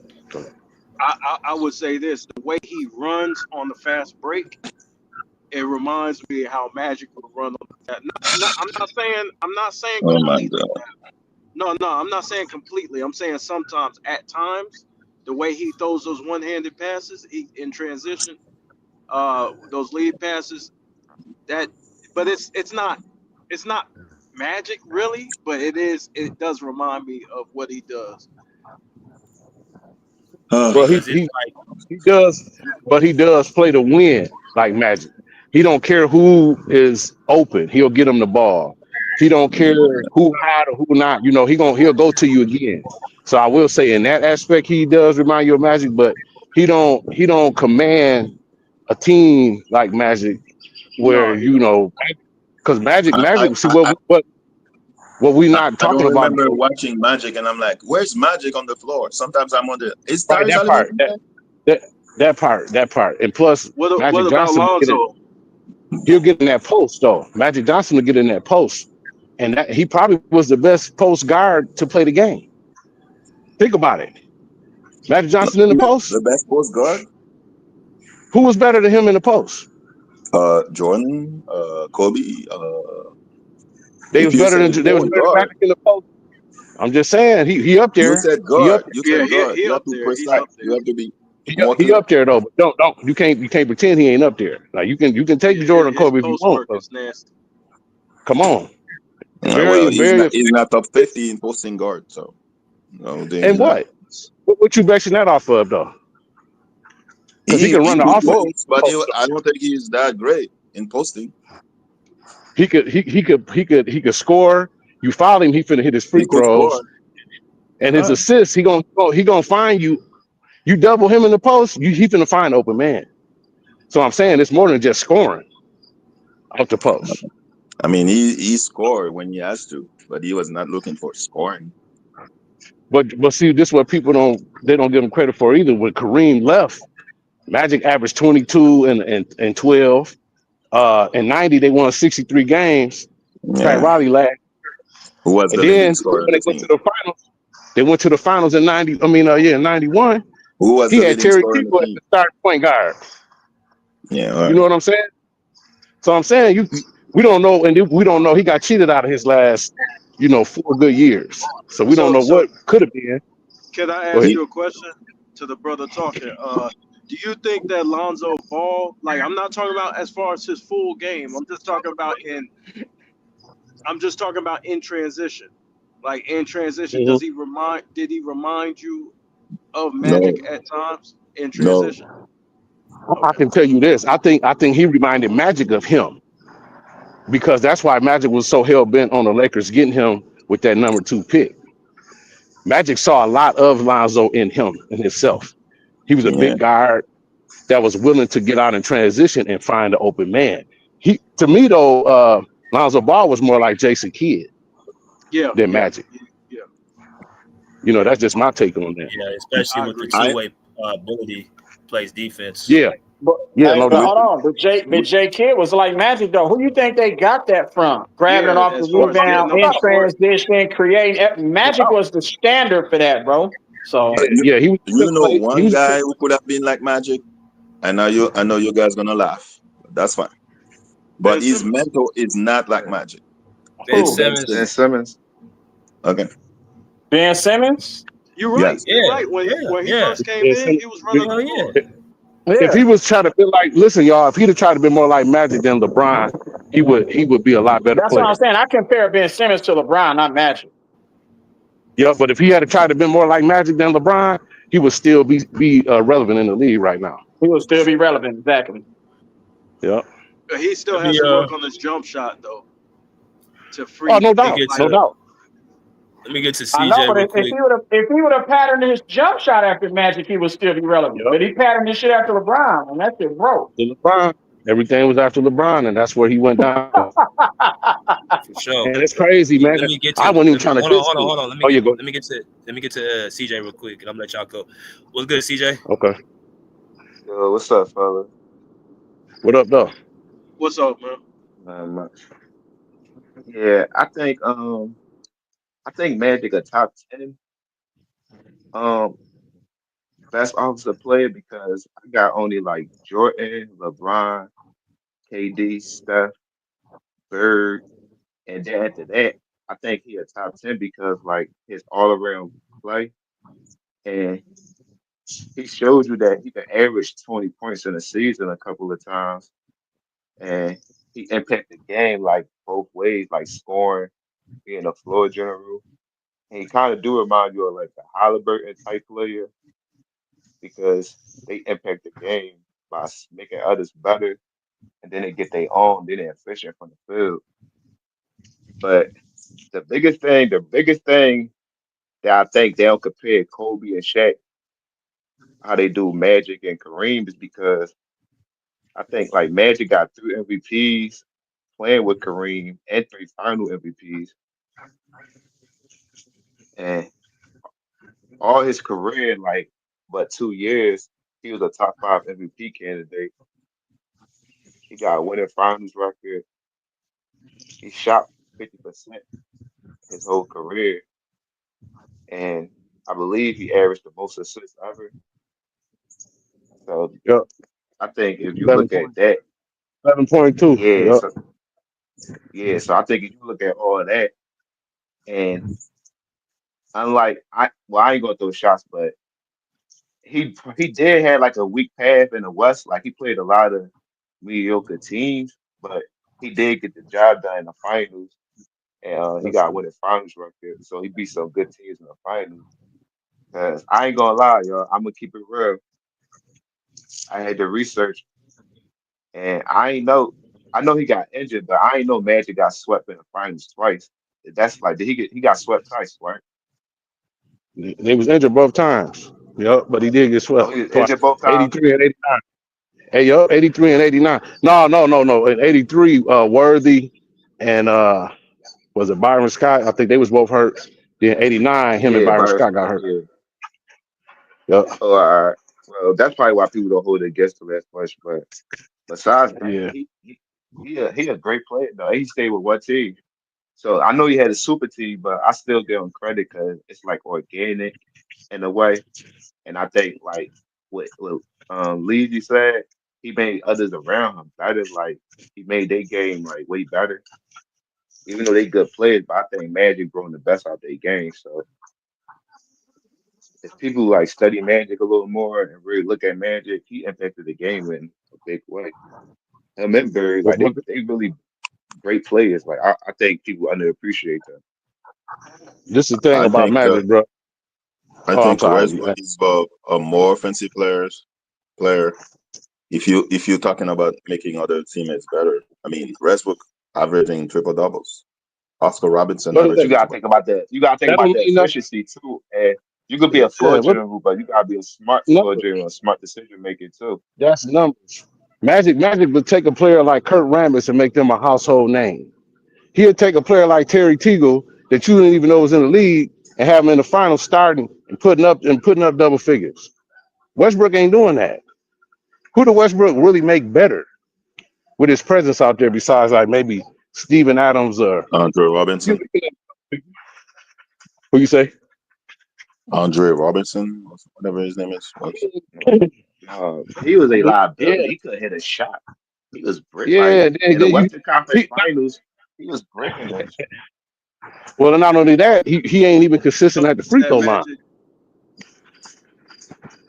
You know, Westbrook was I know good the for what he list was. that Magic would dominate, though. What's that? You know what list Magic would dominate?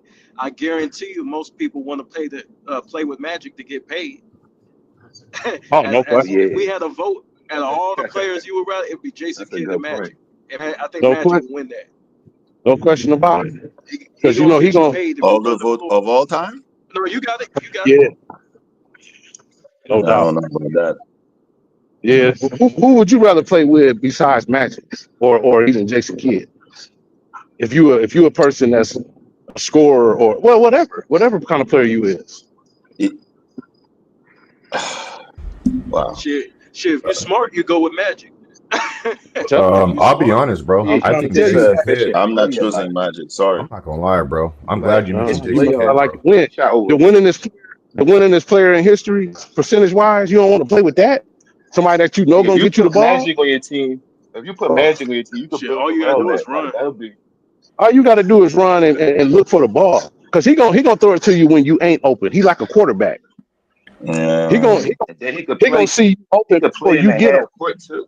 So where He you could play put in the Stockton half Well, at, court. that was bro, his, on that list? that John was his Stockton. specialty because, like I said, he could post.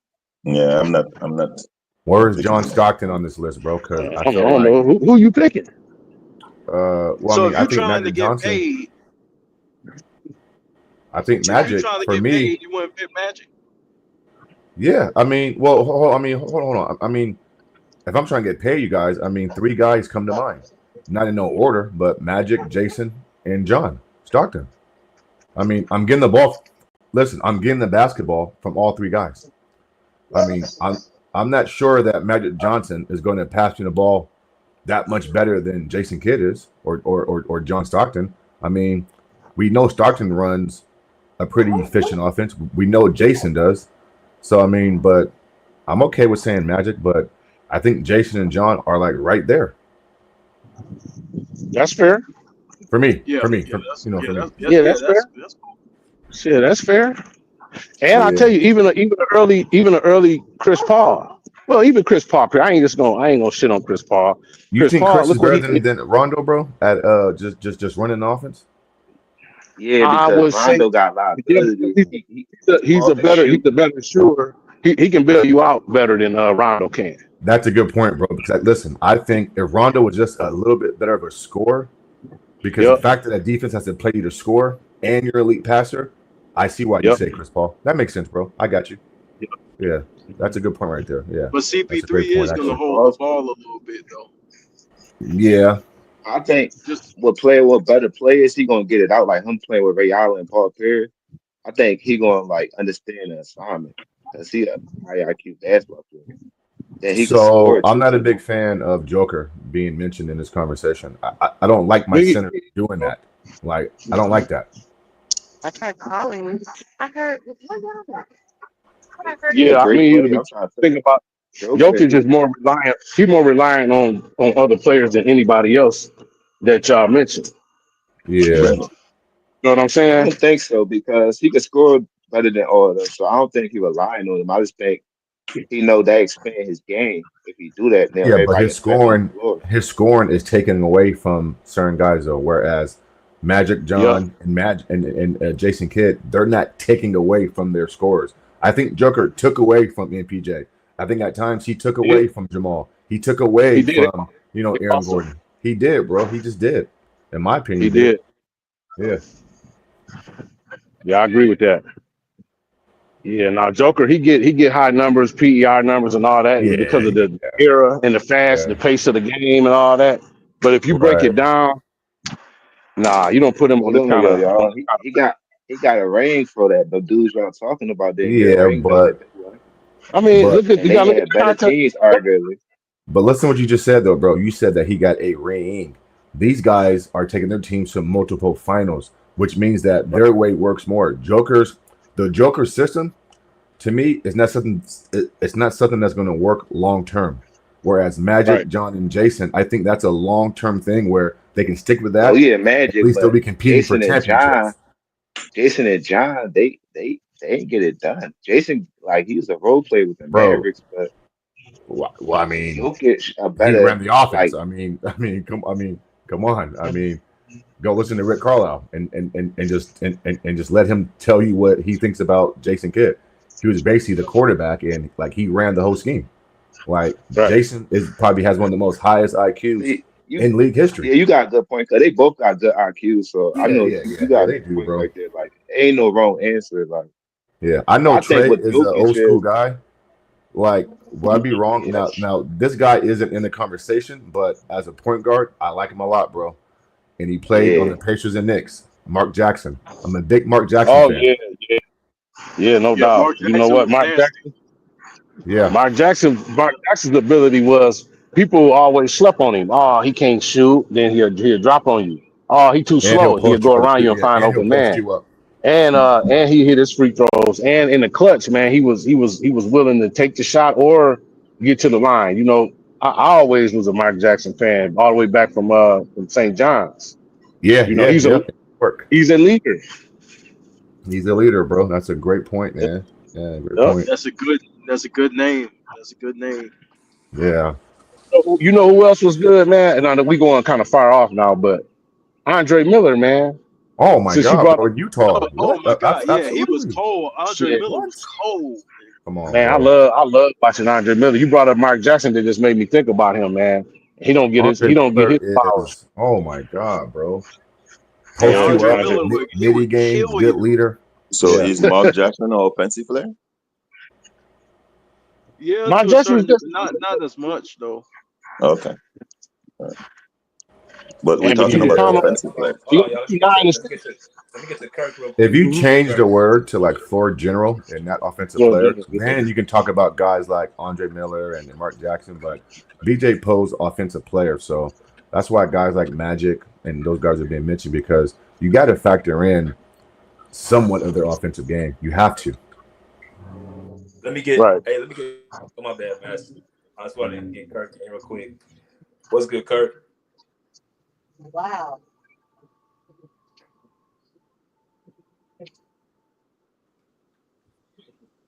Hey, Kirk, you there? The ghost guy. I don't know if Kirk, you there? BJ. Yeah, go ahead. Oh no, I just came back to my computer. What's good, y'all? Cap and Kirk. Good. Hey Kobe, I thought that I ain't gonna lie, Kobe. I thought that shit said 40, bro, when I looked it up. So no, you was right about that. You know I'm gonna check you. No, that's cool. Yeah, no, I don't mind that, bro. I'm not. Yeah, like I'm on your I ass. thought I seen.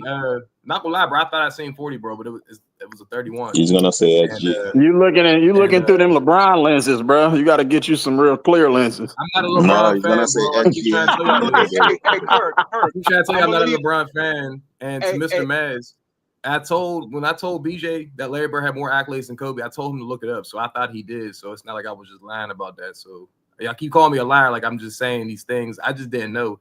Okay, So, well, I'm sorry for calling you that. no, but no, I mean, it's fair though, because I didn't do my fact check. So that's what it is. I mean, No, okay, so Kirk, that's I'm what gonna it try is. to leave LeBron out of this. I just wanted to address that, but I'm not gonna talk as long as y'all don't bring him up. I ain't even gonna say nothing about it. That's okay. That's cool. Nah, but you got fact check people. So yeah. But the latter part, like, I mean, I'm not trying to purposely. I'm not, like I said, I'm not a LeBron fan, bro. So I like basketball. So I'm just gonna tell you what it is. But we talking about Magic Johnson. So is he the best offensive player of all time? He is definitely up there for sure. like you said, BJ, you don't just average 10 plus assists for your career, bro, and win 5 championships. And you win multiple MVPs of whatever sort you want to say, finals MVP, you know what I'm saying, like or regular season. You don't lead the league in assists 4 times. Like he's a like offense, like even scoring and assisting that counts to me as offense. That means like he's definitely one of the best. Now I do agree with Maz. I'm saying Michael Jordan's the best offensive player, probably to hit the league. Or you could say right next to Wilt, but I'd probably say MJ, bro, because he pretty much had everything in his bag and was efficient. Efficiency does matter in basketball, bro. I know, like, some people don't think it does, but it really does. Like, MJ pretty much hit half his shots. And like I said, if it wasn't for those Wizard years, he would be shooting over 50% from the field on really good defense, like for his career, averaging 30. That's crazy. You're the best offensive player to ever hit the NBA, bro. I'm sorry. But Magic is definitely up there for sure. And yes, I do think Tyrese.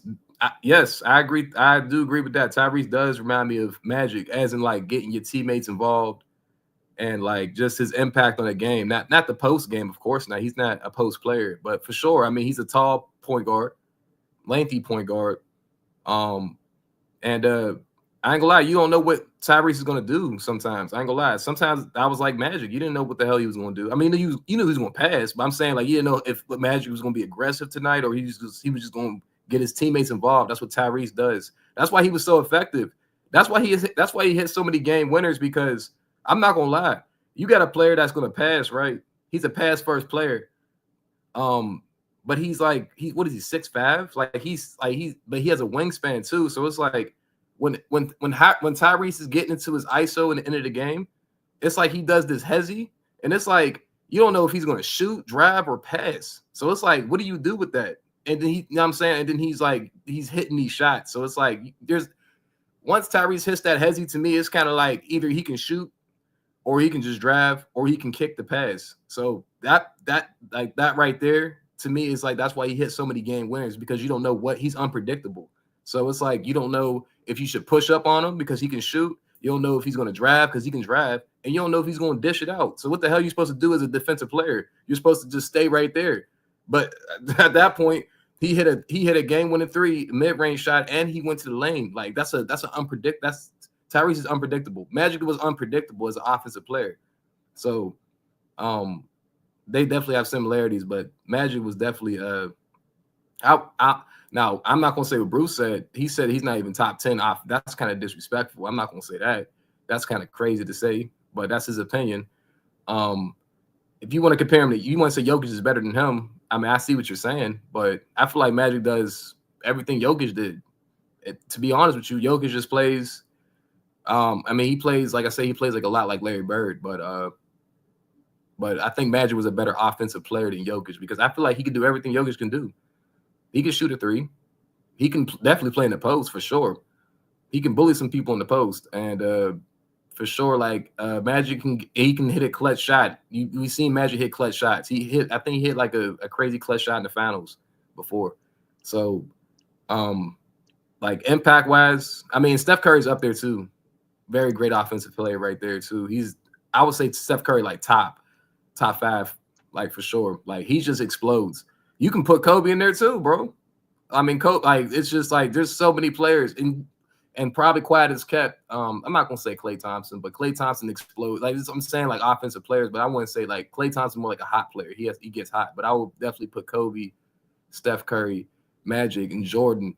Like, you know what I mean? Like, just they're definitely in like the top 5 best offensive players of all time. I mean, I'm obviously missing some people, but you can definitely say that. Like, so I think Magic definitely has a case. I don't think he beats MJ, just because MJ, like, offensively has 10 scoring titles. Offensively is a fit. I mean, Magic Johnson shot, of course, 50-something% from his field too. So obviously he's efficient, but I think MJ just has more he just has more in his bag. And then he has the accolades to add on to his offensive game. But so does Magic Johnson with the assist. I mean, Jordan can pass too, just like Elise said, or someone said that he can pass. But yeah, I'll probably say Jordan's the best offensive player all the time, not Magic.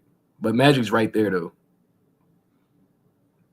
That's my opinion. All right, But I'm gonna call Cap though real quick, bro, because Tyrese Halliburton is not unpredictable, and Magic wasn't unpredictable. But that just shows you how great Magic was. You knew what Magic was gonna do from game to game. It's not hard to figure out a player and his tendencies after one game playing against him, bro.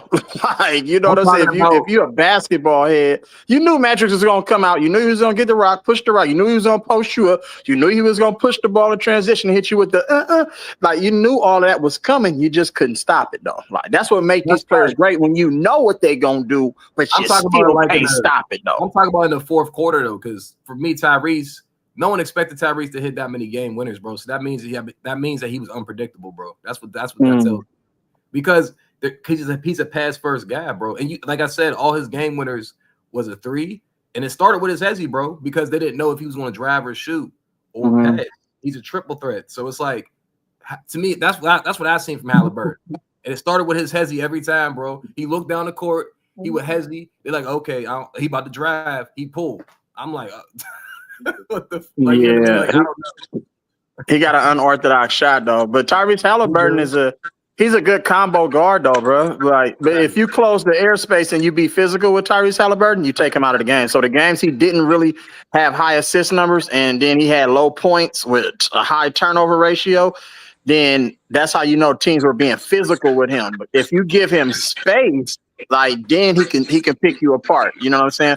But if you bumping him and riding him and closing that airspace, his first step is not quicker than most guards' point of attack defense. Like, you know what I'm saying? If you bumping them, but they don't let you play that type of defense anymore. But they're starting to get back around to that type of defense right now. So, like OKC's defense against them, you right about that. You right Yeah. about that. Let me get to 2 cents real quick, and I'm going to BX. What's good, 2 cents? Hey, what's good, fellas? Yeah, What's good, yeah, bro? not a slight on Magic. Yeah, he what made Mike so amazing. You got to remember, imagine playing basketball and you get 2 and 3 guys sit at you. It's not even, I can't even remember a lot of times people are really getting double teamed unless you are that dominant. And this is what creates a different offense for other players to get points. It's like football. This defensive end got the most pressure, but guess what? The other one can get a lot of the other sacks or whatever because the pressure's on this side. Shaq was so dominant. I don't know why we try. Well, not we. Some people try to act like he wasn't that dominant. You had to wrap him up like real quick because he's a cheat code. He was that dominant. But we're talking about Magic Johnson. He was a 6'9" guard. So most people that was checking him were not close to his height. So that's a big advantage. So yeah, he can put you in, he back you down. But so guess what? You have to double team. Magic wanted to pass it. He wanted to think, imagine I could pass it to Worthy, Cooper, and Kareem. I mean, it's not like he didn't have great players. So that's why when I hear people say, I mean, offense, no, my man Magic wasn't an offensive best, but he was an offensive threat. You got to remember, he still could shoot the ball. Somebody said the Joker couldn't dunk. I was like, man, you tripping now. But anyway, Mike is way better than a lot of people offensively because he did it against 2 and 3 people. That's what made it so impressive. And you knew he was going to shoot the ball and you still couldn't stop it. That's not a slight on SGA or Luka or Kobe. They are not demanding a double team. No, Michael Jordan demanded one. I'm going to land it there because, man, it's a lot of fellas up in here. Wait, you said Kobe didn't demand a double team? No, he didn't. What? No, that's no, he didn't. No, cap. that was not the game plan. Because how you okay, I'll tell you what. Okay, no, hold on. I answer the question for you. Here's what you can only double Kobe team, but was so more many people. skilled than Jordan, though. How he didn't command a double team? Okay, all right. Now you stick to one. Stick to one question. Let me answer the question. Yeah, hey, I'll answer the question before you shoot out another one. I'm telling you, you got a choice: the double team, Shaquille O'Neal or Kobe Bryant. Which one you gonna end up double teaming? You can't double team. You ain't gonna be double teaming them both. But hold on. That's a bad. I'm talking about Kobe as a singular player. Let's take him away from Shaq. How was he guarded? They double teamed him. He wasn't double teaming They on triple regular. teamed That him. He was double teamed, bro, because He they has said the that most. was the okay, knock okay, on him, that he was doubled and triple teamed, but he yeah, still wouldn't pass his teammates the ball. That was the knock on him. That So is right, true though. That's true right. though. Let's not say That he was true. didn't. Let's not say he did. I'm not gonna say he didn't at all, because I don't want you to. I'm not gonna say ever, never, all. That's a bum argument, and you know it. But what I'm saying to you is that to the level of Michael Jordan. So stop playing But with the ever and never and all stuff. I didn't say wait. he He was never more got double double. teamed. But hold on. Time out. He was more double teamed than triple teamed than Michael Jordan. And Okay. that might be true because I ain't gonna lie, Kobe got That hot is like true. a motherfucker, bro. He got hot like a motherfucker, but that doesn't mean That he's a is better true. offensive player than and guess what? It's no knock on nobody. I'm not saying. It Yeah, I'm not is what it saying. was, bro. That's I can believe whoever's that though. better. Kobe That's was your lethal though, opinion. bro. Yeah, whoever's better. That's your opinion. I'm just saying, like Kobe got triple teamed all I the can time. believe that. Jordan didn't get hot like Kobe All though. the I ain't gonna lie. Kobe got hot like Hey, I crazy. want to see if they got that stat. We can find. Well, I'll find it out Look after it up. Look it get up. off stage. I ain't no look it up now, not right now, I but I can want believe to see that, that bro. I can stat. believe that, bro. I can believe Let that. me let me go to BX real quick. I'm gonna let y'all get back to it. What's good, Go BX? ahead.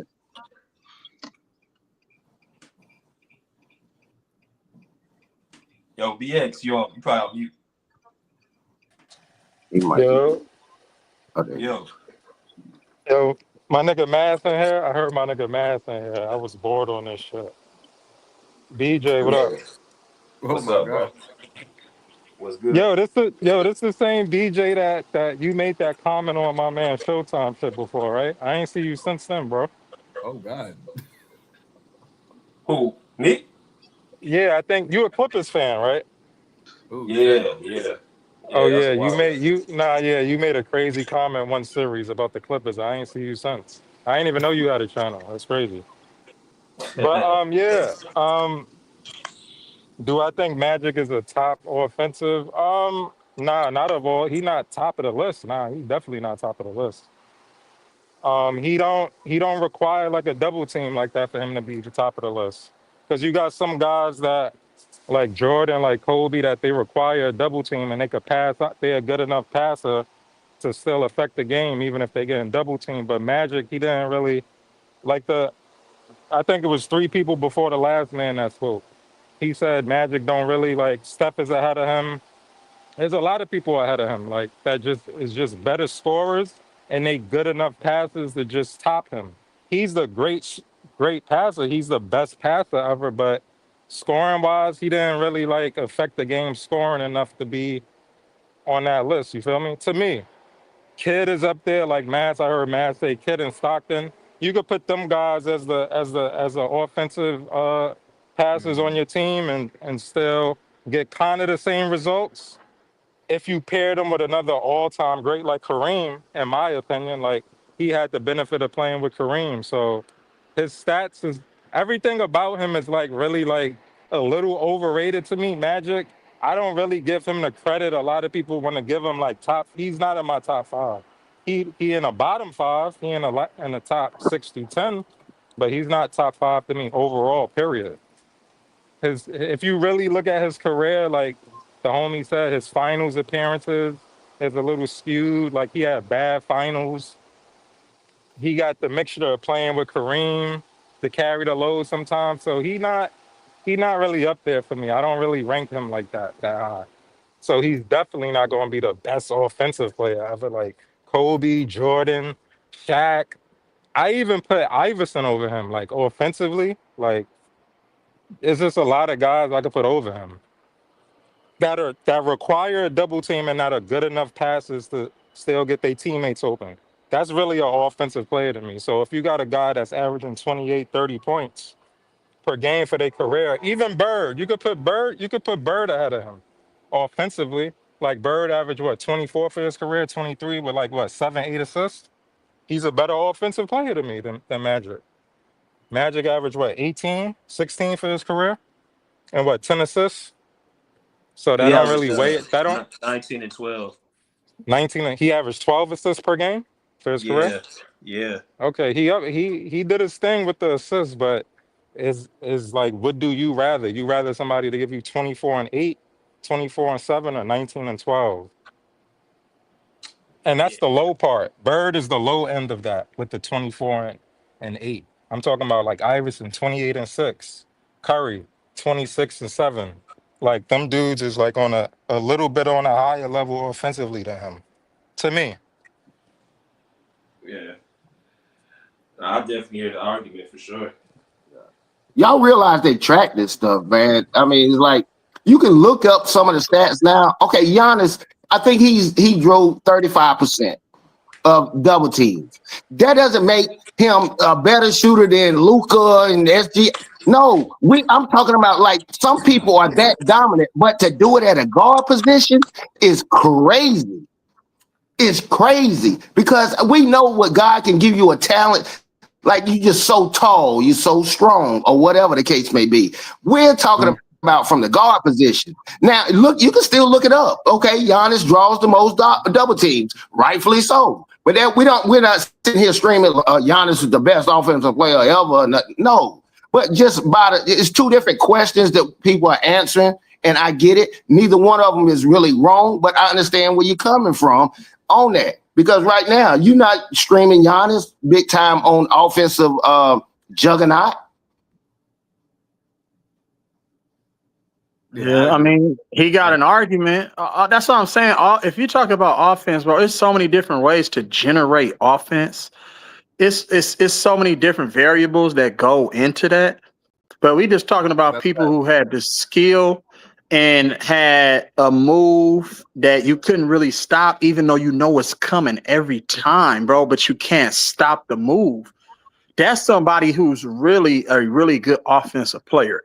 Now, there's other players like where you know what's coming and you might be able to get the best of him maybe like 4 out of 7, 4 out of 8 times, like a 50%, you know what I'm saying, stop ratio, if you want to call it that. But it's other players like, oh man, I know he finna hit me with 3 pump fakes, but then he finna rise on the 5th, and then I'm still timing it. I can't block it, and he still makes it. Like, that's a great offensive player. You know that term, that was great defense, but better offense? Like, yes, that applies to like the best offensive players in the game. But what people don't understand about Magic is his bandwidth. He made people bet. It's not just so much averaging a triple-double or averaging his 12 assists. His 12 assists was the most impactful assists in winning and losing. They're not just padding stats. Everybody can't do what Magic did, especially at his size, especially in the era that he played in with the physicality and all of that. So you got to, and we're real big man in the league. So you have to understand his effectiveness to get guys shots is just like Michael Jordan hitting you with the shimmy fadeaway in the post and you can't stop it. That's equivalent to how great Magic Johnson was as a floor leader and his passing ability. Now players get 12 and 15 and 20 assists, and you think that's the greatest thing since sliced bread. It's just like, well, I mean, it wasn't really nothing special about what they did. He just passed the ball and the nigga shot the basketball. Magic Johnson just didn't throw a nigga the ball and the nigga just jacked up a shot and he got an assist for it. It's the way he got his guys the basketball. His guys didn't even know the pass was coming at times, and they was like, damn, how you get that pass through there? That's and right. They got a wide open shot, bro. That's impact from a passing standpoint. It's not just running a pick and roll, John Stockton, and I'm hitting you in a pocket. It's a pocket pass, a bounce pass on a pick and roll, and you shoot. It's a difference, bro. Magic Johnson was just different with his passing ability, bro. It's just simple as that. He created passing angles, not the other way around. It wasn't angles there. He created the angle. You know how hard that is to do, bro? Like, people don't understand it, bro. No, that's facts. I agree with him. That's offense, though. That's offense, though. To me, that's offense. That's offense, bro. And it translated to him winning multiple MVPs and multiple championships. Like all these other niggas who've been passing the ball, who y'all say great offensive players, look at their resume. Tell me what they really did. Like Russell Westbrook, nigga, the first player in history to average a triple-double. He shattered Oscar Robinson shit 3 seasons. Like, you know what I'm saying? 4 seasons in a row. How many accolades he got? Like, what did he win? Did his teams win though? Hell no. So, and just understand that if it was in 1990, or was that 1991? If it wasn't no motherfucker, if Michael Jordan had an injury of any sort to that Chicago team, you better believe Magic was gonna lead Vlade Divac and them niggas to a championship, bruh. So Michael Jordan was the common denominator in that when we want to talk about great offensive players. It was Magic and Jordan. You feel me? That's Let me fact. get to And Larry Bird. Swish. Oh, Isaiah Thomas. We throw Isaiah Thomas in there. I forgot about Zeke. I was about to say that. Hey, let me get to Swish real quick, y'all. What's good, Swish? What's popping? What up? What's up with y'all? What's up, What's bro? good, man? Good. Bro. On the Magic topic, greatest offensive player, right? Well, best offensive player. I would say either him or Jordan. If you know what I'm saying. If I got to pick, if somebody say Jordan, I wouldn't push back. If somebody said Magic, I wouldn't push back. But I would say those is 1 and 2. The thing with Jordan, in my opinion, besides like ball handling, shot creation, being able to get a quality look, that's like the number one skill, one of the top skills in basketball. I don't want to say number one, but it's like a top 3 skill. Michael Jordan shot creation, he can get to a spot at the end of the game when it matters. And then we all know his scoring output in the regular season and the playoffs. And Jordan can make passes. I mean, he averaged 5, 6 assists. He averaged 8 assists, a triple double when he was playing point guard. He averaged 33 and 8. So we know he can facilitate the ball. And then when it comes to Magic, the thing about Magic, what made him special, Jason Kidd is the same. They actually pass the player open. They don't just give it to you when you open. They pass you open. So they passing the ball ahead. They leading you to the spot. They hit you with the bounce pass. So all you can do is take 2 steps and finish. So Magic is putting you in position to, you know what I'm saying, get a quality look. One more thing about Magic, he played with so much talent, and I've never heard nobody saying like, hey, this guy's getting too much shots, or I'm not getting enough shots, or Magic is shooting too much, or, you know what I'm saying? He making sure everybody eat, and then he get his too. And then one more thing about Magic, right? When you go look at the stats and watch the game, the dude is shooting 88% free throw, 90% free throw.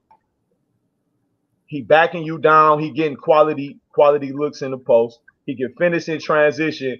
If you go under the screen, yes, his shot don't look the best, but he knocking it down. I done seen him. You go under the screen, I done seen Magic step back jump shot, pull up jump shot. It ain't all about how I look all the time if you making it and it's effective. So those two, Magic and Jordan, I'm gonna say that's 1 and 2 right there, either one. For sure. Well said. You guys overrate Hey, can I Magic. slide this in right quick? Excellent points. Those are excellent points he made, bro. Real talk. I'm not mad about There's that. no way Magic is number 2 or 3 or 5. But hold on. Here, but it's all if you ever Think play, about scoring. That's why you got to think about the whole game, bro. He played with Take the Kareem. game, Kareem got his shots. and- Worthy got his shots. Byron Scott got his shots. Spencer Haywood got his shots. Michael Cooper got his. Everybody got this. And They he did their Magic got job. his. Oh, whoopie doo. I will say you can whoopie argue. do it all you want, but it's facts, bro. Funny as shit. You can definitely argue. You said, Elise, you said like you can't stop somebody. I ain't gonna lie, they couldn't stop Hakeem's hook shot. You can argue him. He one of the top players. You can argue Hakeem, bro. Yeah. I'm just saying. Yeah, Like, you you can feel argue. me? You can't say Hakeem wasn't physically dominating people with his tall, skinny ass. He would hit you with 2 back downs, and at that point, he say, "Fuck it, here come the hook shot from down there 20 feet from the back." He was shooting hook shots from the 3-point line, my nigga.